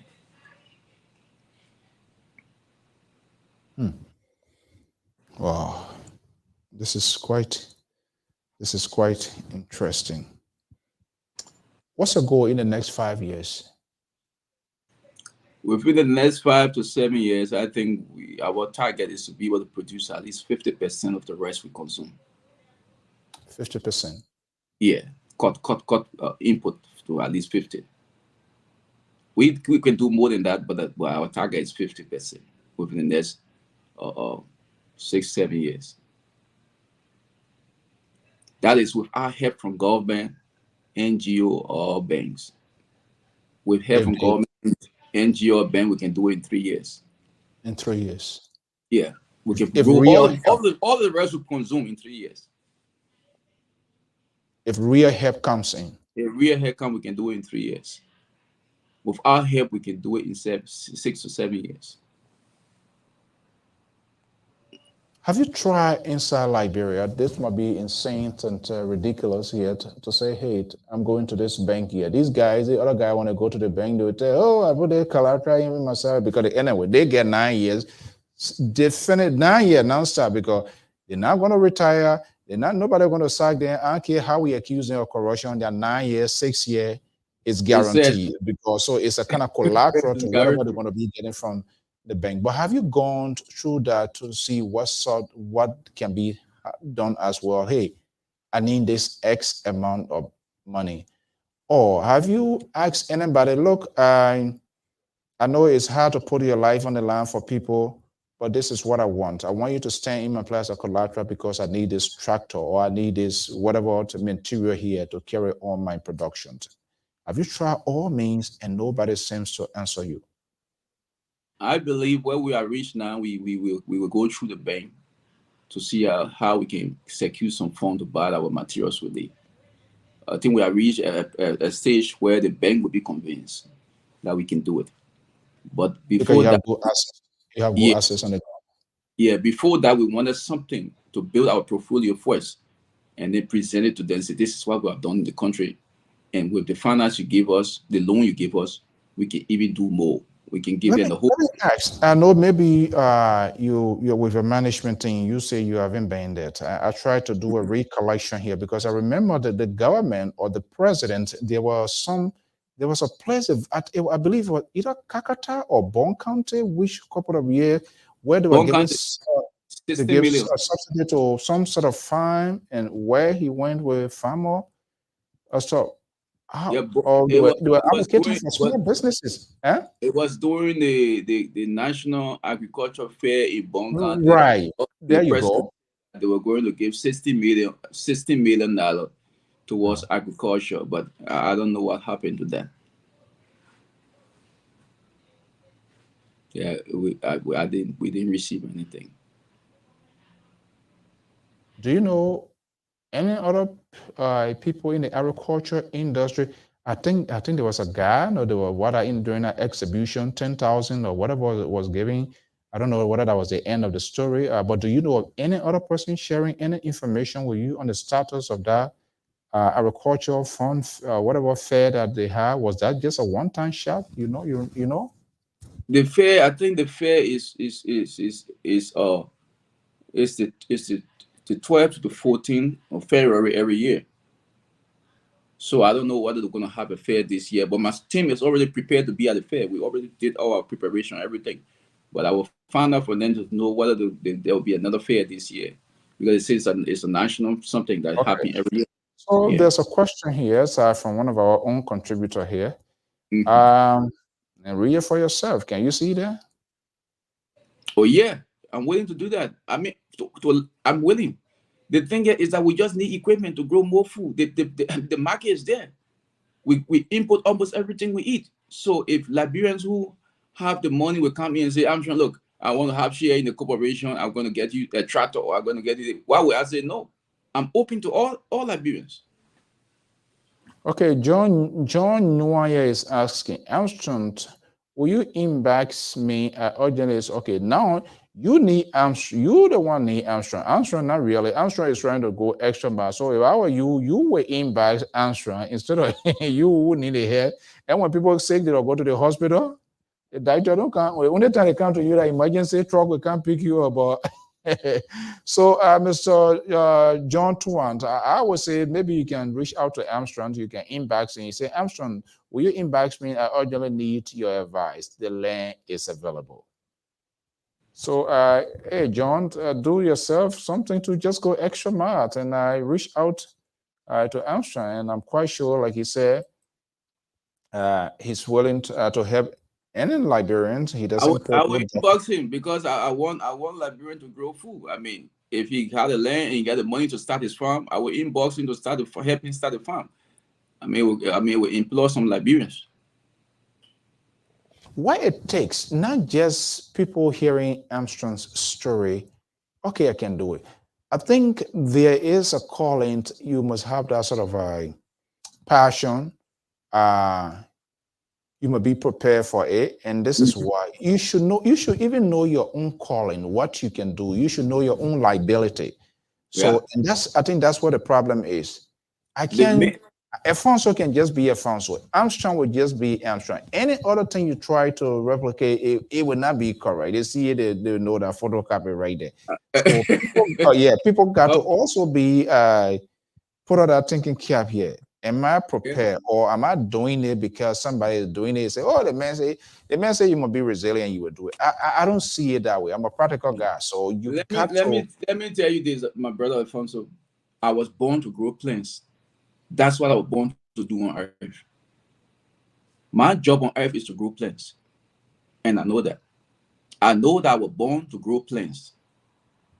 And it whether I make money, I don't make money, I will keep doing it till I die because that's what I was born to do. So if you want to put yourself into age, you know what you are doing because you get frustrated quick. There are so many things that happen that could discourage me from farming in Liberia, but because I know that's what I was born to do, that's why keep me stay going. Let me sound a little political here because this thing we are talking about, you get a political attachment here. If you were to face the president, if you face Joseph Boyka, Ellis comment, and asked to review their platform or whatever it represents, I know your attention will be drawn to what plan do they have within the agricultural sector or to make Liberia self-sufficient in food productions. Let's pretend any of these three, out of the three, one, two, or someone, one of them is listening to you. How will you communicate directly with those people? They want to be leader. They all have plan. When you look at the CDC plan, agriculture is number one. You look at Joseph Walker plan, agriculture is number one. You look at Cummings plan, agriculture is number one. My thing is, I don't believe in that too much. I have the plan. I want to see what you are doing before you get to the plan. Before you become president, what are you doing? You don't just become president and start to perform miracle and start to do something that you don't you are not me used to. You just wake up and then by magic you just start to do it. If you are going to do something, my brother, people are going to see you do it small, a little bit for now. Now, if I see Cummings going out to farmers and having maybe meetings with farmers, and Cummings as a rich man buy one tractor for at least say, you know what, I don't want to spend too much, but I'm going to look at the best farmer, best farmer, and give the person one tractor. If I see Cummings doing something like that, if I see Boaka can come out and say, look, the best red farmer in the country, we select 2 or 3 of the best red farmer, I will give them one tractor each. If I see them doing something like that, I would say, yeah, if these guys can do this little thing while they are not in power, I believe they can do more when they are in power. But for now, I can tell you, they are not serious. I can't believe any of them. Wow. Okay. All right. Sampanik, stay here. What's your information of contact? Hopefully he comes back before we wind down. Then if he can share that as well, we'll continue to have this conversation here because this is very serious. And this is why we need to be having these conversations and not allowing these people to just go swears while way like that because we don't know their agenda. We don't even know what they represent. They're just only telling us, I can do this, I can do that. Okay, how can you get it done? How? The when, they are not answering those questions. They are just giving you a little selected pieces that they think they can properly articulate, and everybody should fall in with it. That we don't do here on this network here. These people they all need to be held accountable. And we know how long have we not talked about how long this green revolution here has not been discussed. We saw when the Samuel Doe came with the green revolution. Everybody, and to some extent, it was very forceful. I remember, though he used to compel ministers, they were making fun. But this time, the minister nowadays, everybody, not all of them, I want to be very fair here, not all of them, some of them are making, and there is a former senator who is engaged because I do have, I try to reach out to him, and I will call his name, former Senator Oscar Cooper, just how he get allows him more. He told he get a very huge farm. The picture he sent me, But he promised at some point in time he's going to come here for us to have a conversation, and how he gets some folks in school and helping his retirement more or less. He's in the farming industry here. Okay, Amstrong, just bear with us. Sometimes they say, okay, there's people here. It's going to be quite interesting. Somebody asking yet, what is your information contact, Armstrong? Is yet, can you fix your camera there? Let's see whether we able to get you properly Yeah, well. yeah, I'm sorry. Yeah, I got out of stuff. Okay, let me yeah. just. Well, it's so. Who knows? Some are asking this question because we want to. Okay, yeah, this what I see here. Says our own man say you are a world-gained instruments. Blessing to you, brother. You know, yeah, that's it. People should not wait because they say, yeah. Do you want to share your contacts as well with people? Is there a way for people to Yeah, get to you? it's 225. Let me just copy 938. if you want. 225 225. 938. 938. Okay, I know I have it, but I want to make sure. 225 938 5696. 5696. Is that something you want me to pull up here to those who want to Yeah, reach you can out to do you? that. Yeah, you can do Okay. that. All right. I want to make sure that we have all of this understanding before we can get that done. So Armstrong, don't just ask. Okay, let me just put it up here. You can contact. You can reach him here. So all right. So my man Sissy asking. I think Sissy and myself. Okay. Thank you so much. Somebody already put it. You see, we get a very good. Is that 2255? That's it, right? Yeah, 225 938 5696. That's it. Process. You see, we get valuable people here. Thank you so much. Is that Mimi? Jabade. Thank you so much. I say people are following. Hopefully, Yeah, she wanted the shareholder in the corporation. She's a Liberian. you kidding me? Yeah, like one of my faithful member there. She ain't can't ask for anything because you need she going buy some kind of quick dress to go for Great, great, and that's all. Faithful member. I see why she put it in there. Thank you so much, Mimi. I just kidding.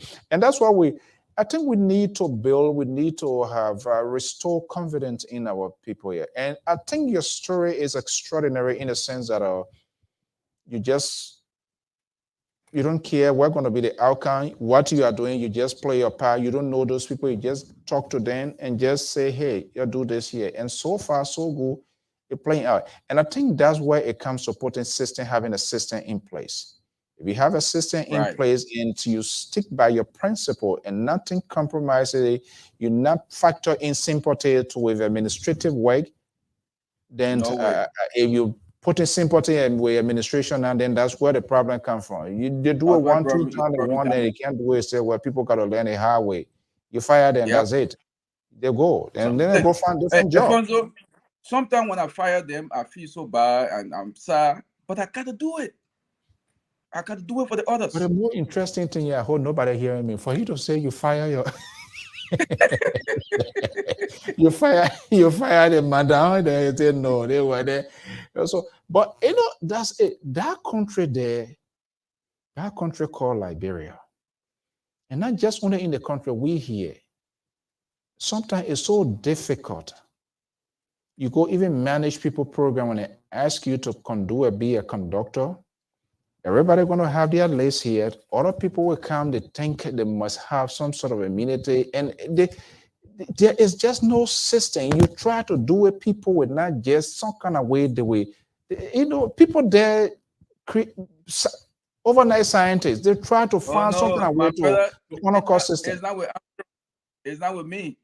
Once I have the list, you can cross it. Your tear can be coming down. I will follow the list. Anything after you buy teardrop and go put it there. Okay, this is what Saponic. Hopefully, I'm calling it. So our politicians are getting financial support from the Lebanese, who in return get monopoly over rice importation. Yeah, so I don't know why Why they are not investing into our own?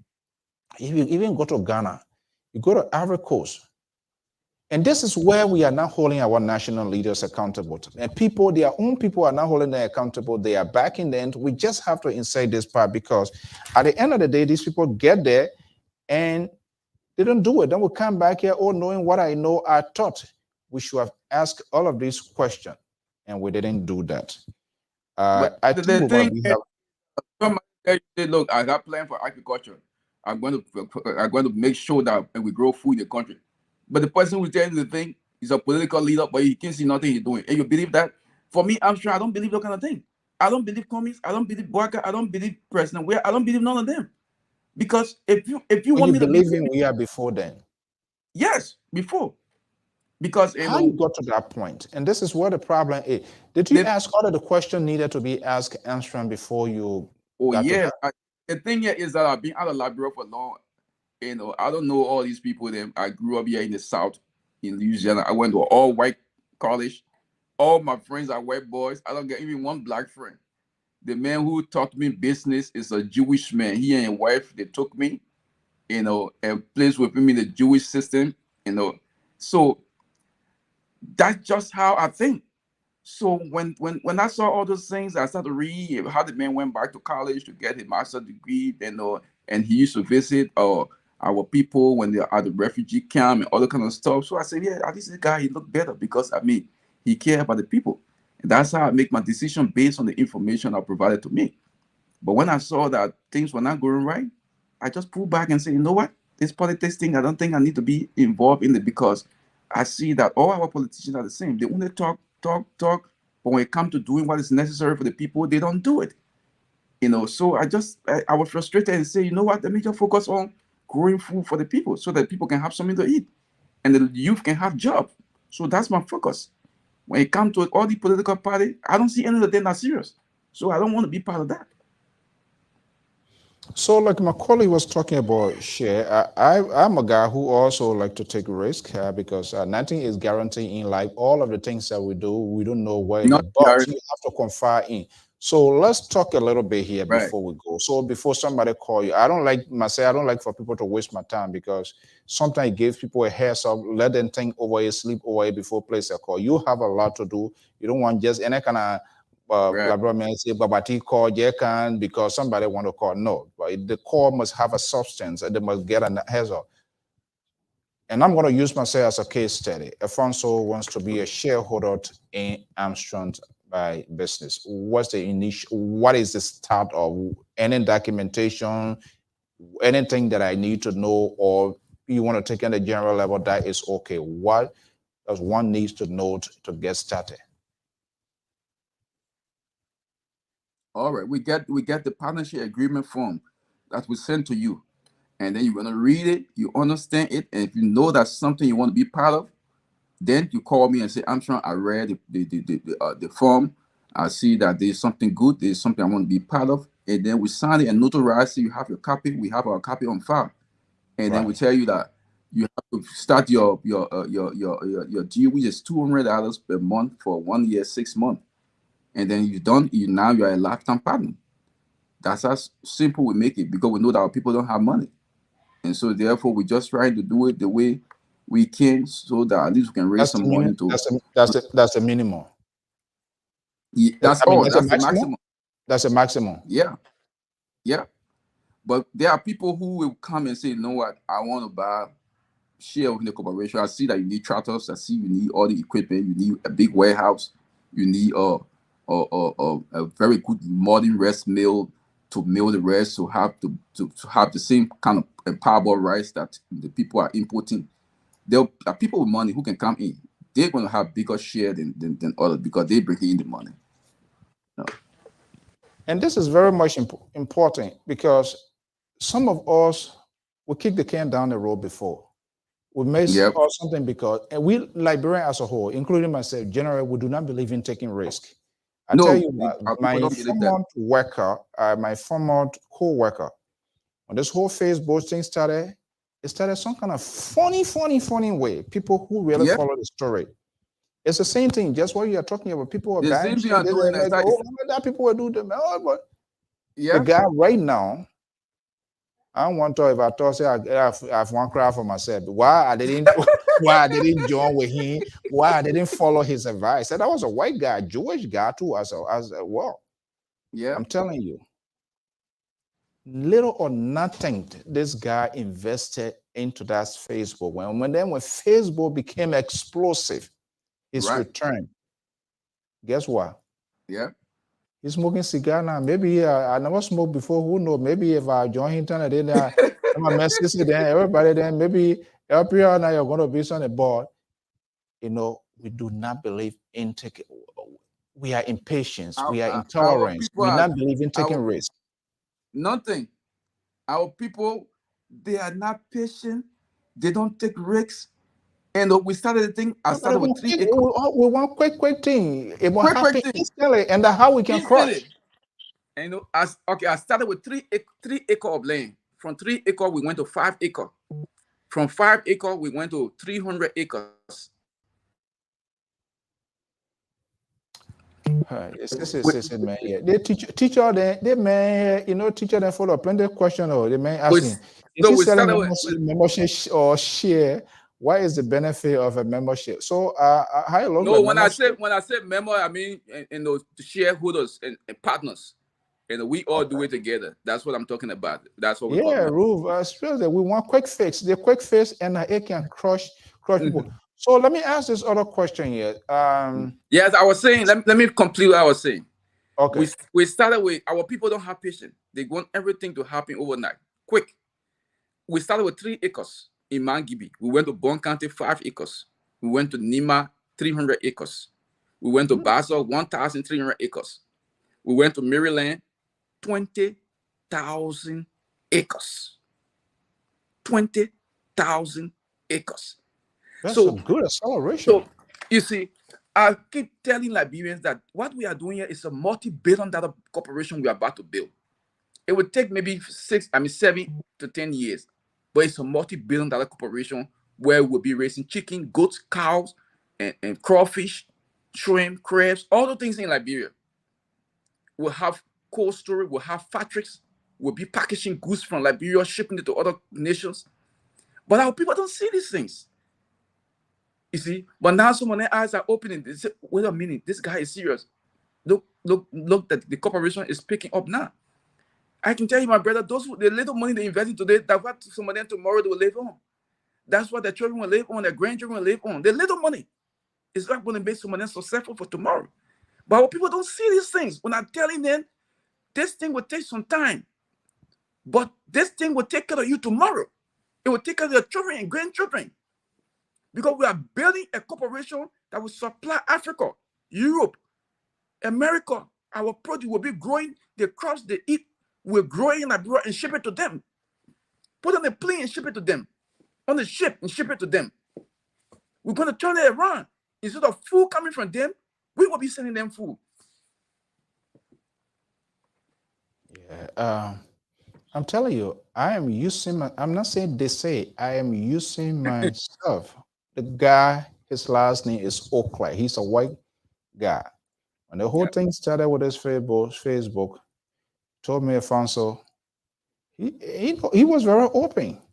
Yeah. But what I've come to realize as an experience, sometimes it's not too good to do consultation with too much of people. Fine. Though people were not correct lawyer, self-imposed lawyer, you know, everybody in Liberia, we all are lawyer. By the time you do consultation, there are people who are dreams killer already. I mean, told me, I kept it, I said, okay. As soon as I went and told one or two, my man, you just come. You just come in so we not know money better. You want to start getting money quickly. All right. Yeah. So and today, I am telling you. I mean, the guy after everything, because they gave him the option whether you want to be or that, but he knew what he put there was little and what he got in return. He decided to get his own establishment, and just what the little he put inside, the investment that came back to him was huge. He ended up being a boss on his own. That's it. So he took a risk. I think that was a big lesson learned, and it is something I wanted to ask.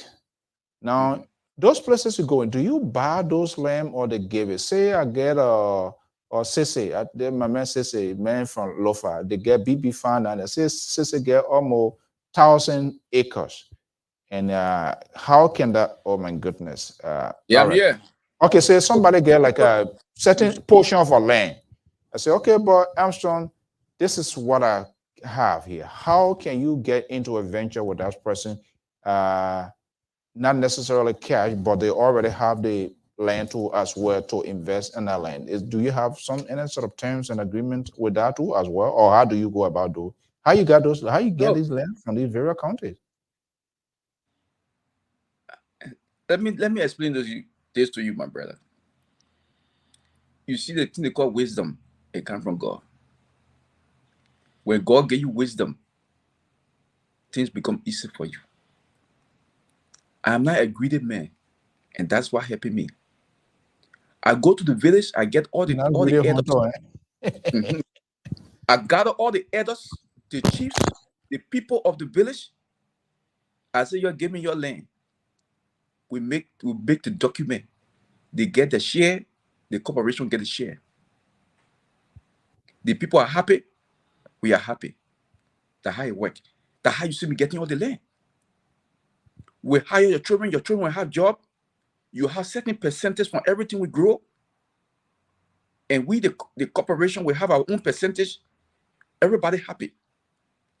I go to Maryland County, met the elders, the chiefs, the people of the people that own the land. This is what I want to do. You give us the land, you get your share, we get our share, your children have job. The people are happy. That's how we're getting the land everywhere in the country. Straight D. It's all about trust. Trust. You can't be greedy. You can't be greedy. Let the people eat. You won't dupe somebody overnight and think you Mr. Smart. It will not work for you. If you are honest, things become easy for you. Armstrong, we are available at all times. We will keep this conversation. But in fact, it was very instant and you were very spontaneous. That is said, we made agreement, you live up. In fact, that's where the confidence building starts from. Yeah. You say something, you live by it, you do live it. by it. That's how it works. And I really one share payment 250 to 18 months is about 4,005. Can I just let's see here. Saponius. You got a party photo. How can where you come from? Your name, man. Okay. You say one share payments of 250. Did you say 200 or $250? Even why he put that even more? That 200. It's not even 250. It's 200. Okay, you say 200. Okay, so let's just judge here. I think he's trying to get an understanding here. 250 for 18 months is 4,500. Can I just buy 2 shares for my kids at once? I mean 9,000 straight down. Dating what you're writing here. I hope you're ready. You're ready for it. Your investment is better than the bank. That's right. Okay, and we're getting good info here. Roof Salib, the share is 200, not 250. So okay, all right, Roof. Maybe he want to put extra $50. Roof Shelley is one of my faithful partner too. She's part of the corporate. No man here. I see no man. Hey man, we with some kind of cara people. No man. The woman that trusts me more than the man. Are you making a shit now? No, my man says here myself will do something. We'll do something. This is serious. It better late than never. We will do something. Yeah. We'll do something. My brother, let me tell you something, Alfonso. Our people don't know the money in our country is too much. That's why the foreigners go there. The money is too much in the country. They put taking everything out. We got to be smart too. How can we sit in America? We get 200 million leaving our country just for rice. Something that we can grow as Liberia, we can just come together and grow the rest and take that 200 million for ourselves. Just think about that. 200 million. That's more money every year. Every year, 200 million leaving our country for only rest. And we Liberians working 2-3 jobs in America. 2-3 jobs when the money is sitting right in our backyard. We get the land, we can just grow and grow the rest and take that 200 million and say, you know what, let's grow more to ship to Sierra Leone, Guinea, all the other places, and carry up to 1 billion. We could be making $1 billion from rest every year. Right there. How people can see it.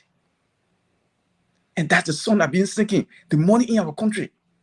Because we got the land. We got good climate condition. We have rivers, lakes. We got water everywhere. 6 months of rain, 6 months of sunshine. Agriculture is our strength. We can build our country just by growing on the food. And I try to encourage Liberians to give them the message. My people, the money is in our backyard. We just need to come together and put the little resources we have, put it together, get the equipment we need, and make the money. But hey, I pray to God that you open the mind of my people, that will get to understand what I'm saying. You can't have money, you are rich and you are poor. You got all the money, but you are poor. You got to work 2-3 jobs in America when you can just go to Liberia, get 100 acres of land, pour rice on it, and become a millionaire. Think about that. All right. I promise we're going to be having these conversations. LPRO intends not to leave no one behind. And part of that is to engage all sectors. And I mean all sectors of our daily lives. And it happens, the food they call rice. It's our staple food. Right. There's nothing else we know. You swallow GBA, you ask, Alfonso, you whole day, man, I get GB. Why? Because rice did not go in my belly. And your land is called the green, your land is called the Green Coast. And the land is called the Green Coast for the sea, and we are not making use of it. And people are coming. So I see a strategy here. So what these people do, the Lebanese and different people, they are our good people. They are being there. We're not going to put them down. We're not going to demean them, but they are being very strategic. So what they do, they're not giving us, they are not opening our eyes to empower us to grow this thing and say, okay, you know what, these people, they will not do it. So the more money we make is for us to bring it to them because they are unable, no means, they don't have the material. They're not willing to work. So what we do, we bring it. And we'll wait after 1 month, 2 months, we'll make it more in demand, and we'll create artificial shortage and all of that. And then everybody will scatter header, they cause noise, then we'll bring it again, then we'll make more money. We'll make money. That's the strategy. The thing here is that they have the money to grow the rice in Liberia. They can do it. But if they grow the rice in Liberia, they'll be creating jobs for Liberian youth. They will not be creating jobs for people in India. So they'll be taking jobs from those in India and bringing the job, transferring the job to Liberia, where Liberian youth are in the street now, will not be in the street anymore. They will be responsible people. Yeah, those 10,000 of people that will be jumping all over the places, going to welcome people and all of that. These guys, they know that if they have the money, they have everything to grow the food in Liberia, but they don't care about the country. They only care about their own interests, how to create jobs in their country. If they care about Liberia, they will say, you know what? The millions of dollars we use it to import the rest, let's use it to bring equipment, let's grow the rest in Liberia. But if they do that, they'll be creating jobs for Liberians. So they will not do it. They want to create jobs for their people so that money can go to their country. Now we now have to be smart too. And say, you know what, since they are importing, we Liberians, let's come together and put our little resources together and grow the rest in our country so that our money can stay in our country and our children can have jobs. You know, Armstrong, you just kind of put it into context. This dishonesty, corruption, lack of trust that is embedded within our system that has grown and nobody to find some kind of injection or tablet to give it. So it's because my older sister used to work with Rasamin Brothers. And I remember those days. Those people, having those corporations, it doesn't make them brothers.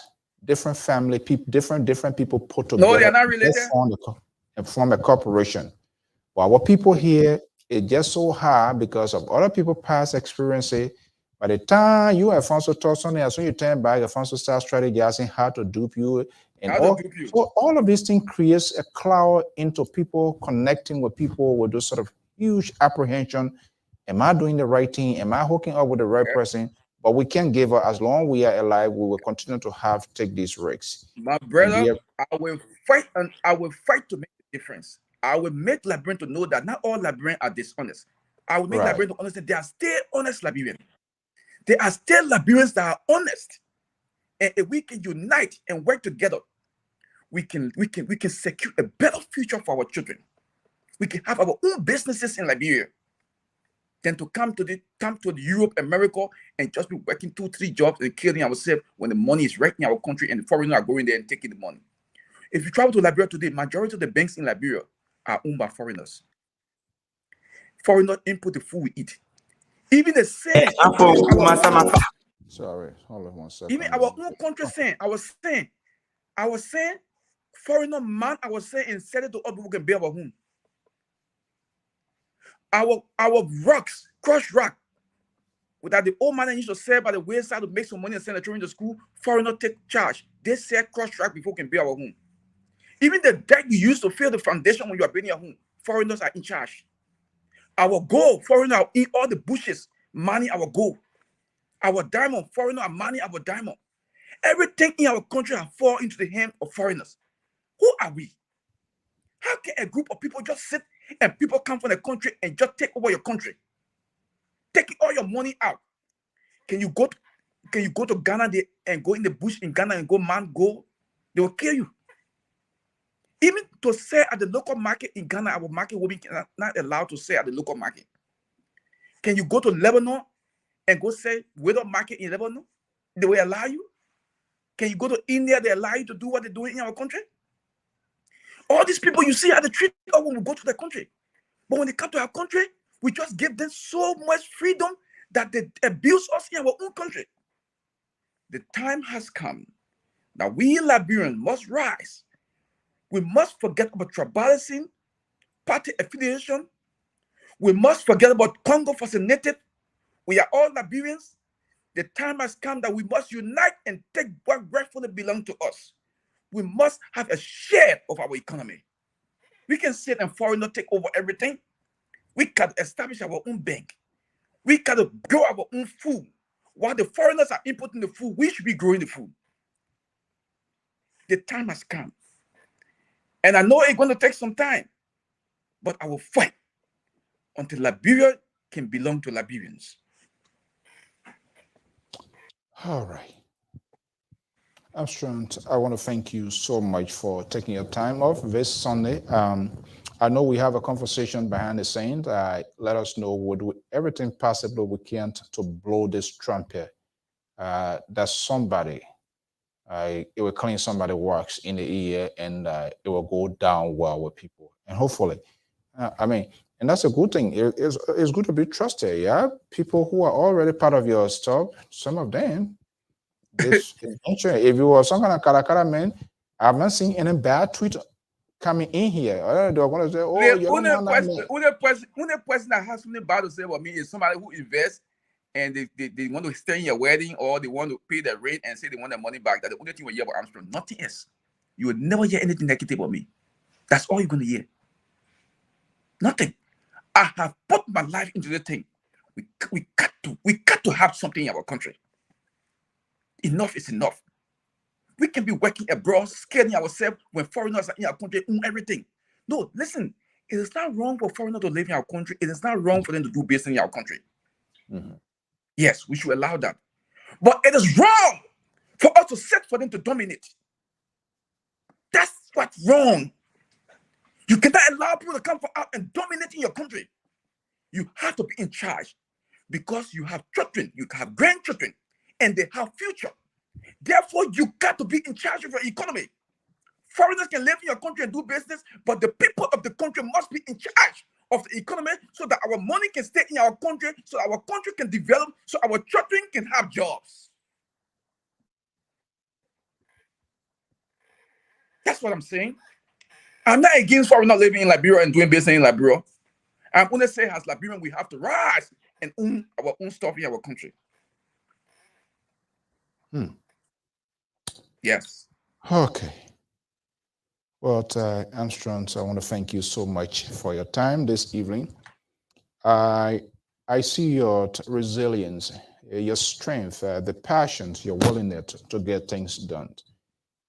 You are tired, you are sick of this thing here, and since nobody is willing to do something, you are taking the bull by the horn. And I think we must all I will rally take it by the around, horn. to get this Even going. if I eat dry rice in America, I'd rather eat dry rice. There were times that would be people who come and cut our light, cut our water. I got money in my pocket, but I was decided to pay the children in Liberia, pay the salary, buy food for them to eat, and sleep in darkness. In America. In America. I have given my life for this. Liberia must change. We're not going to say no more. It will change by force. Thank you so much. Any final word for Liberia, Mama Liberia? Thank you very much for having me, my brother. My fellow Liberians, this is your brother Armstrong JARGBAH, the wisdom eyes of Liberia. The mind, the thinking, the understanding is what makes you a human. You become what you think. You can do nothing more than how you think. Where your thinking stops is where your life stops.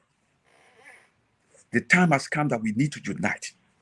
Forget about the nonsense called Pongo and Native. Forget the nonsense called how they call or party affiliation.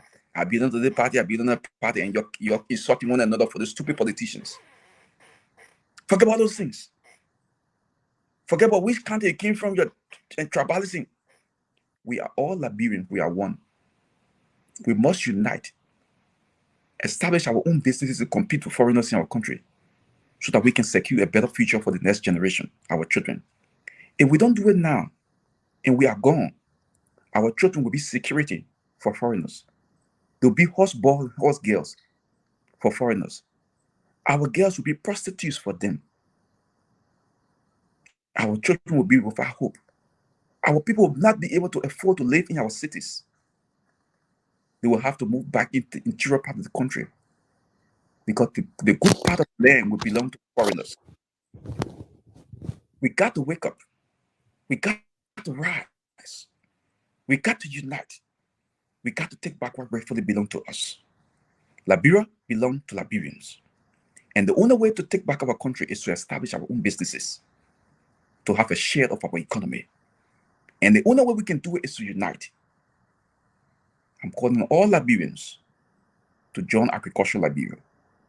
Let us come together, establish our own businesses, so that our money can stay in our country, so that our children coming out of university and those who were not able to go to school can have a job and make a living. May God bless you. May God sanctify these words into your heart. Again, this is your brother Armstrong JARGBAH, the wisdom eyes of Liberia. Thank you. The wisdom eyes of Liberia. Armstrong JARGBAH. See you at Agriculture Liberia. I love that name so much. It's a holistic name. It pictures, it captured the destiny of our country and where you want to see the country going. You were saying Armstrong family, blah, blah, blah.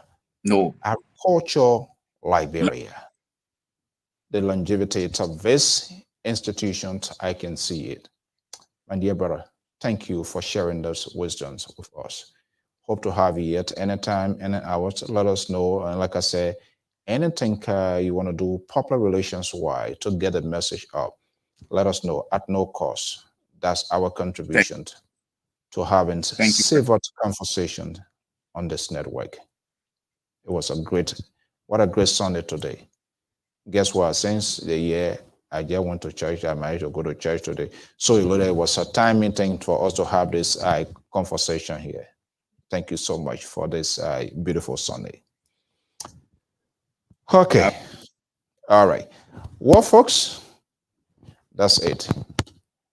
And that's what Madam Warner here is arguing. The wisdom eyes of Liberia. We are proud of you, sir. Indeed, he is. Sometimes you ask people to help, to come in. If they don't do it, move along. There are other people there who are slowly waiting to see how you get things started, see how much is invested into it. Then they can form part of that. So Armstrong decided to do it after reaching out, and people are not doing it. He said, well, let me take the bull by the horn. And yeah, some of you guys initiate making investment into this. I want to thank you so much this afternoon, evening, morning, depending on your location, for sharing this event with us. I am Afonso Zian. So meanwhile, in the meantime, we are getting some news information coming in here. Let's see if we can share those news. I will be right back.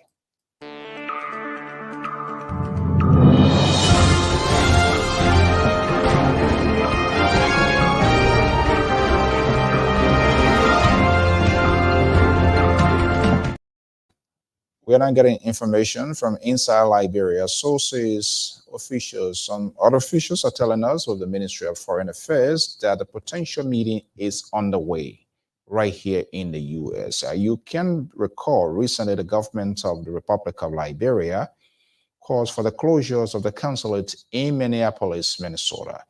The board of directors, board members, and community leaders quickly convened an emergency session meeting to robocalls got into effect to engage the government. Our own senior contributor broke the news here that there was a stay on for 3 months, pending government interventions or conversations. We have now been told, to multiple sources has confirmed that the meeting is likely to take place. The government, in good faith, 2 senior ministers will be traveling to the United States, and we are now hearing this meeting is most likely coming to take place, perhaps at most this weekend. We yet to verify the authenticity of this information, but we have been told by a source inside the Ministry of Foreign Affairs that is most likely. The president has given a go-ahead. We are anticipating we'll be reaching out with the executive or the leadership of OLN to confirm this. But from all indications, that's what we are hearing. And a source close at the embassy near the capital to Washington, D.C. is speaking in that same tone, in that same direction. Just told LPR New England Bureau, wait and see. Good news is in the making. The delegation will be here. As to when, that is still unclear. But which, of course, is a good news. Until then, I'm Afonso Z and Sort of the Liberia Public Radio and Lpr-Tv. So I want to thank you so much sharing your morning, afternoon, evening, this Sunday with us, right here. Today, we're taking you inside the agricultural industry of Liberia. My guest was Armstrong JARGBAH, the CEO of Agricultural Liberia Industries. I want to thank Brother JARGBAH for today's program. It was quite fascinating learning point. By God's willing, we're going to be back here again. Comes tomorrow, Friday Brand Working Week, when the team of panelists and contributors of the Liberia Public Radio will be right here in the spin room. Until then, folks, have a pleasant evening. And I'm going to be leaving you with this song here. Don't wait. Don't wait. You don't have to wait until things get bad, things go off. You want to jumpstart and get it going. Have a pleasant evening. Bye-bye.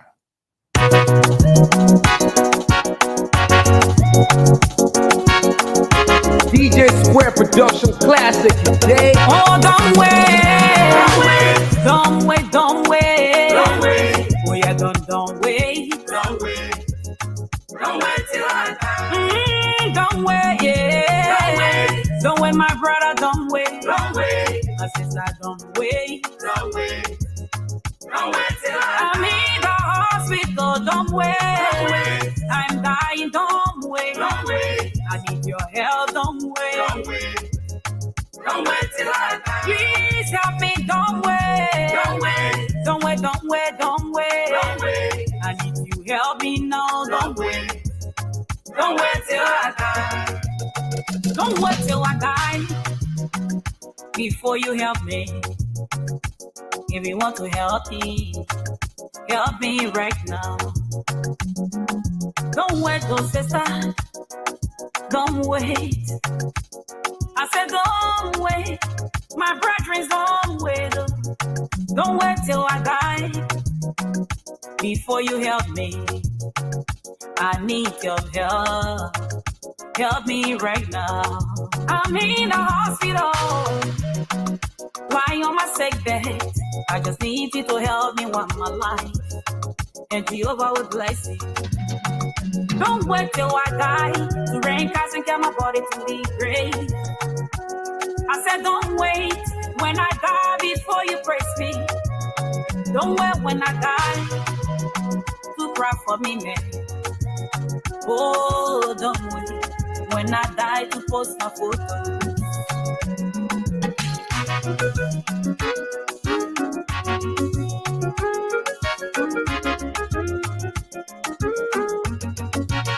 This woman was so sick, she was saying at a point of day. I said she went from place to place, but she could not get the treatment she needed. Finally, her son took her to the hospital.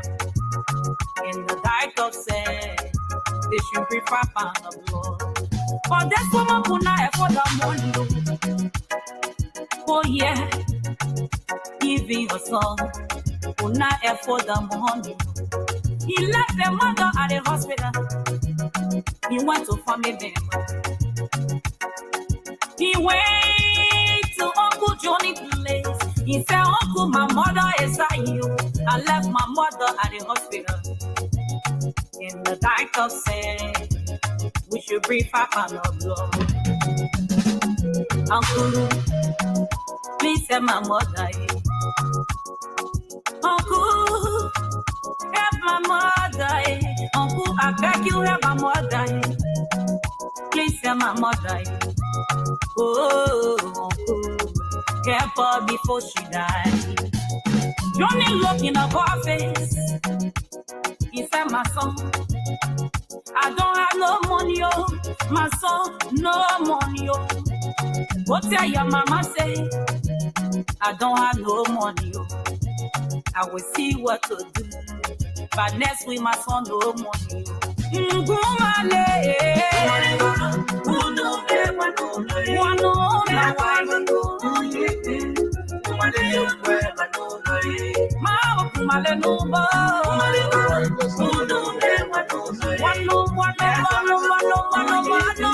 What a beautiful gospel music fading away right here this evening. That's our man, the CEO of Agriculture Liberia, ARMSTRONG JARGBAH. I want to thank you so much for your time, Barry, Pee-wee, Eugene, Darit, Walnut. Thank you so much. Our own sister Goyot is based in Minneapolis. Edward Marion, our Zion is there. Rosalie Ellis. Thank you so much. What a quite and fascinating conversation here. And that's what the songwriter said, literally, we shouldn't wait as well. Bibat Conant, Thomas, thank you so much. Mirta, Stella Herent, thank you for your time this evening, for being part of today's program. Eric Pent, Somponic, I love this name, Somponic. Somponic, thank you so much. Mimi, it's also already part of what is ARMSTRONG is doing. They're turning the wheel, trying to get their country in their own destiny, and that's why it's good. So we all have to follow suit. Peter Wilson, Aliu B. Samba, my man Mike Dane, thank you so much. Ek Ibra, Jeremy, Darcy, salute ARMSTRONG. I salute you, Sir ARMSTRONG. Esther, thank you so much, and all of you great folks. Corrector, Jenington, Momo, Sharif, Victoria, Tapet, all of you guys, thank you so much. Brown Hinnant, and of course, and all of our great people to round up Jala, Bestie, Nelson Colley, all of you people, what a great way to acknowledge you, sharing your time with us here. Cephas, Prince, Ansult, of course, Samuel Abraham. We want to thank all of you so much for being here today. That's how we're going to draw the curtain down. By God's willing, same time, same station. So we'll be here tomorrow with more programming. Please also let us know if there are things you want us to talk about. It shouldn't be politics. Eric, Esther, Mulba, all of you guys, our man, Tawala Hinan, thank you so much. Louis Cooper, Ice Cream, Sibaba, I hear you. Tom Mawlot, Dicey Davis, thank you so much. Corina Tamo, Stephen Menand, OJs, also our own senior contributor, May Koto Blessing Jala, based in the Garden City. Thank you so much. And not forgetting my own boy right here in the Bay State of Massachusetts, Jerry Sapi, is the Secretary General of the Boston District Association National Branch. Thank you so much for chipping in. John Fortis, Sando Johnson, I believe Sando is the Vice President of the Liberian Community Base in Pennsylvania. I'm sure that Sando here. Sando, thank you. Joy Young, thank you. Ty Flomo, and all of you's great guy here. James Fremont, Ty Davis, Fonso Pierce, and namesake. Thank you so much. Galford Sherry, Roswin Khan. Not forgetting my own friend and brother, way back down to Ghana Special Project School. Legendary, but man, it retired now, my man. Robert Davis, Big Joe. Big Joe is a one-time legend, goal striker, but hey, man, America, you can't retire. You're not playing football again. Dr. Kula, I believe Dr. Kula is here. Dr. Kula, thank you for sharing your Sunday with us here, for always chipping in your views, your opinions, always accepted. Welcome here. And we are still open to learning new things here as well. All right, Dave Colley, James Saki, and my man, Arthur Solo from the land of immigration area there, Nebraska. I mean, my people don't correct, so don't ask me for my people. All my people, I can't people everything correct. Flomo so bad. Guys, thank you so much. Of course, my own boy, Drake Sayapola, Executorate of the Voice of Sound, always there to get the news to his people as well. Thank you for your services to your people. I know this is an ultimate sacrifice. We talk and talk and talk. Dave Colley. Everybody, let me just give it out this Sunday here for just sharing with us. Amandu Stewart, our man, Frank Davis, Eric Davis, of course, Thomas Williams, Esther Howard, the ambassador himself, Ambassador Lucifer S. Dan. Good evening, good afternoon. Thank you so much, Ambassador, for all of your great work. I'm quite sure the clinic is running. I'm not sure, but hey, it's fun time so we can have a conversation, the status of your project. That's another awesome way of giving back to the people. I don't know why the people, our brothers and sisters in the back home, are not realizing numerous Liberians making contributions, significant one impact. But when it comes to a job, then they say we won't take their job. But when people like Roosevelt Dan, Armstrong, and many of you others that are doing things that we just do not know, when it comes to be accommodated into society, then they draw that line of demarcation. So that is just being disingenuous, or because people have pressing their minds against us. We need to fight back. We need to fight back. Angel Brown, Amos Wallabat, E. Melvin, God Favored Mountain. There you go. And of course, our own Mr. Sam Che D. Jackson, right here from the Bay State, Ellis. Thank you so much. Edmund Keto, Lavetta Advoca, Bendo Fambolet, Derek Jala, Stephen C. Mayos, and the list go on. Wilson Boy is our primetime viewers and listener. Martin Doe, Alison Mamin, Sam Jack, Joseph Hinent, Asata Sharif, Ato Ningot, and of course, Popo Crew Boy, Klapi, Unanwanao, and of course, Sierra Jones, Middle Hammond, and all of you great, great guys. That's how we're going to draw the curtain down here this evening. I'm already going out of breath calling these names here, but I want to thank you so much, and that's how grateful, deeply we are. Every time you come here, we'll learn a new skill, we'll learn a lot. Your tweets, your comments, your participations energize us to do what we are doing. Remember the Green Revolution, and what Armstrong is simply saying, we must be able to take care of our own belly in that Liberian plan. We don't have to wait for people. And he was very crystal clear. He's not against people coming to this country. We came, we all too from different places, we came here, but they allow us to do our part. They are doing our part. Or he's calling us for us to be more independent, to be able to do something, to be able to make use of our rich land, God-given land. And hopefully the politicians and those who have the authority will open their eyes and trust some of these librarians who are doing an extraordinary job. Like this man here. Can you imagine somebody, people you have not seen, and he was able to trust, confide in them, send money, high-end money, tell his wife. How many of you are willing to do that? How many of us to tell, look at your woman, sweetheart, gave your car away. What you want to do? I want to be a radio station. Who, me? That you think they will slam you with a frying pan. But he took that, he defied conventional wisdom. He defied what people, he did not allow people to define who he is or determine his destination, because there was a focus. He was consistent and persistent in his decision, and he was prepared for it. And that's one good thing. You got to be prepared for things. Maybe doing it doesn't mean you can do it. Maybe you need to seek consultation, things that she are willing to let go. That is very, very much important.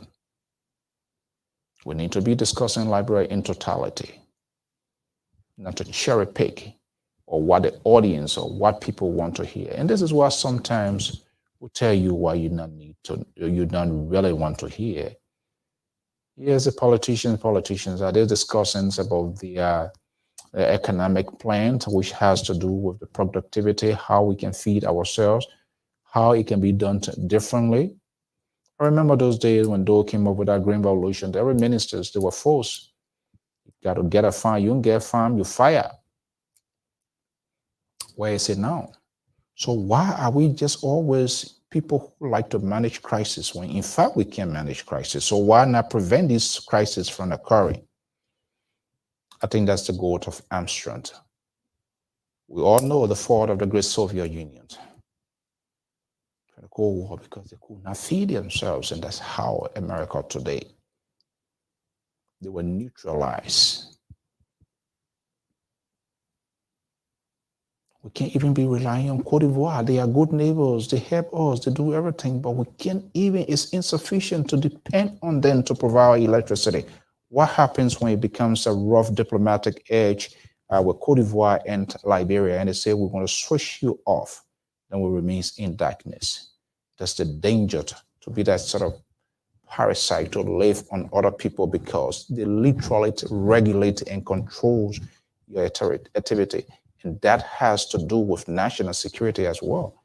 Imagine when your country go into darkness, because you and the country have policies different, or some sort of rough surface, rough edges on a diplomatic level, and you screw. This is why we need to ask these people, the equipment, those who even want to be. No one should be exempted to have these conversations. That's why we should be focusing on that. What are you planning for the agriculture industry? What are you planning for the health industry? What are you planning for the educational industry? How much are you willing to invest? It's not just only telling the people, go back to the soil. They must carry their toes and their fingers. What are they carrying? What are the materials are they going to go with to work?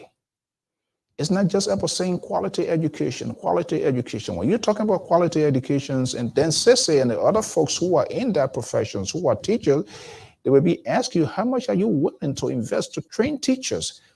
How much are you willing to pay professionals who will go there to mold the minds of the people, or even those that are there? How can you have them, how can you make them to be contained in those professions? You talk about health, the nurses, the doctors that are here willing to go. Are you willing to step up their wages? Or even those that are there, are you willing to pay them good, give them good attractions, benefits, so that they will be able to go to job? When they are due to job 8 o'clock, they will be there. That's what happened, because people don't pay. People don't get paid for what they work for. So they go to work 1 time, 2 times in the month, they still get their pay because they're not even coming anyway. But when you are paying people according to their competence or things that they can do, the fruit they can bear out, trust me, when you say 9 o'clock, they will be there. Because why? If they are not there, you fire them. Somebody will go there, but you're not paying them. So say, I got to go past 1, 2, I got to do my extra before I can get stuff. And this is how it becomes a problem and the field process starts. So we need to jumpstart all of these major components of our society. It is time to have this conversation. And those of you who are supporting these people, for God's sake, don't just support because you want to be support. It's not about that individual. It is about the country, because the country will exist without these people. Where is Mr. People, your president, Mr. President, your people today? You remember that slogan during the 80s and 90s in the political process in Liberia? These individuals are faded away. They are off the stage, but the Republic of Liberia is still standing tall. And this is why Liberia must be the torch. It must be the forebearers of our conversations, and not necessarily the one who stands in the gap, who we see them visually as maybe you call political leader or whatever, which of course you have the right to do. But we are talking about the sustainability and the continuity of the land called Republic of Liberia, because we want that country without you, me, or her. Let the country remain where it is, let it be a nation. That is our ultimate goal. And this is why we need to have these safer conversations where you can agree and disagree with me. You can express your views and opinion, but it must be done in a safer context. That's what a civilized man called conference, round table. You sit down to persuade and convince me that your argument is more logical or applicable to what is unfolding in Liberia. Not just cussing. As a result, we allow these politicians to backslide, or without them having this conversation that we intend to have. If we can exercise a little bit of tolerance and patience for the good of our country, and questions our own, those who support them, to say, wait a minute, why are you seeking for this office? How do you intend to govern? How do you intend to lead? What makes you perfectly suited for this position that you think you're going to have it done differently than what we have now? What kind of ministers, what kind of people do you intend to have in government? How do you intend these people will influence your decision when you are here? When we begin to ask these consequential questions to our leaders, when they go to bed, they wake up, they know that they are working for something, and they will be serious. But for every time anything comes out of their mouth, we clap, we cheer, then lift them up higher. Baku, it's not helping, or it has not helped us in the past, and it will never help us. How many more days today? Nigeria elections next will be coming, what, October 15? Today is January 20. Think about it. Where can we find the policies of these people to address these major issues we are talking about, where Armstrong is talking about? Where can we find it? Who willing to come to be the face of this campaign, to have these conversations, to ask these tough questions? But the politicians have been very strategic. They have planted their own network within the system where they see comfort to go and have these conversations, and they just go back and people just cheer them and facilitator, anchor, to presenter, and just shake their head without asking any follow-up question. Anything comes out of the mouths of these politicians is yes, sir, and they allow them to go. And they feel more secure going to this network, because why? Is where they're going to throw all their red meat and there will be no follow-up questions. Unfortunately, it is our taboo on this network. So whether they come or not, we still have the ability to have these conversations because we trust, we believe in you. Sometimes you do not agree with us, with our talking point, but yet you come here and he says something. What is in the mind, factor in. So some of these places you go to process news, you eventually act on those things that you receive because you process it and you will act on them. They build in your mind. So be careful what you listen to. Don't listen to falsehood, innuendos, mischief. Listen to news that will be a little bit critical. Be objective, balanced, where you'll be able to express your view. And this is why we do not sanction views and opinion yet. As long as you remain safer context in policy with our own institution, you are at liberty to disagree with me, the panelists, or whoever is a facilitator here. You can tell me, so you're a CDC man, oh, you're a Liberty Party man. Nothing wrong with that. That's your view, that's your opinion. Does that suggest I am? Absolutely not. But our people, little things get under their skin. Even the presenter, the angered, somebody who has an opposing view of their side comes on their live feed, they block them. Why? Because they do not want to be exposed. If you're exposing government official, you're exposing opposition, why may you think, say, the other person, they too, they can have a say about you? Why you think people can have opinions or views about what I do as well? They have the right to do that. I can disagree with them. I can give my version. But until these politicians, these advocates, group calling themselves advocates, they can have that political tolerance and be able to tell people, I am supporting coming, this is coming policy, A, B, C, Y, D, that's what I'm supporting. I'm supporting Joseph Boyka, A, B, C, Y, D, this is what I'm supporting Joseph Boyka. I am in support of the Cuban president, which of course they have the right to do, A, Y, B, C, D. Must be able to listen to all events and see what makes sense for us to make informed decision. But we'll throw everybody in that basket, then of course, we are not doing good. Thank you so much and have a pleasant Sunday for sharing your time with us here on this network. Sissy, I got a good news for you, but I will wait because I'm tired of giving this news here. I don't want to be a, but there's a good news because they are consented. This time around, if it doesn't happen, I have something on the record to say, this is what I heard. And based on that, that's how I made a proclamation. But in the meanwhile, we are now hearing that the government of Liberia delegations will be here soon for the meetings. That will be an interesting meeting. We are doing everything possible to make our presence felt, to give those outside of Minnesota a clear sense of what is happening. Until then, have a pleasant evening. Bye-bye.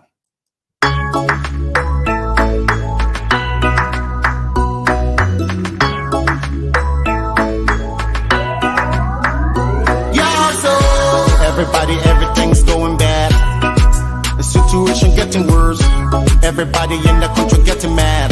Dishonesty, poverty on the rise. The leaders, them making empty promises. Promises with no damn strategies. Yeah, this is better days, money in the pockets. Oh, as a holidays only for the bosses. Yeah.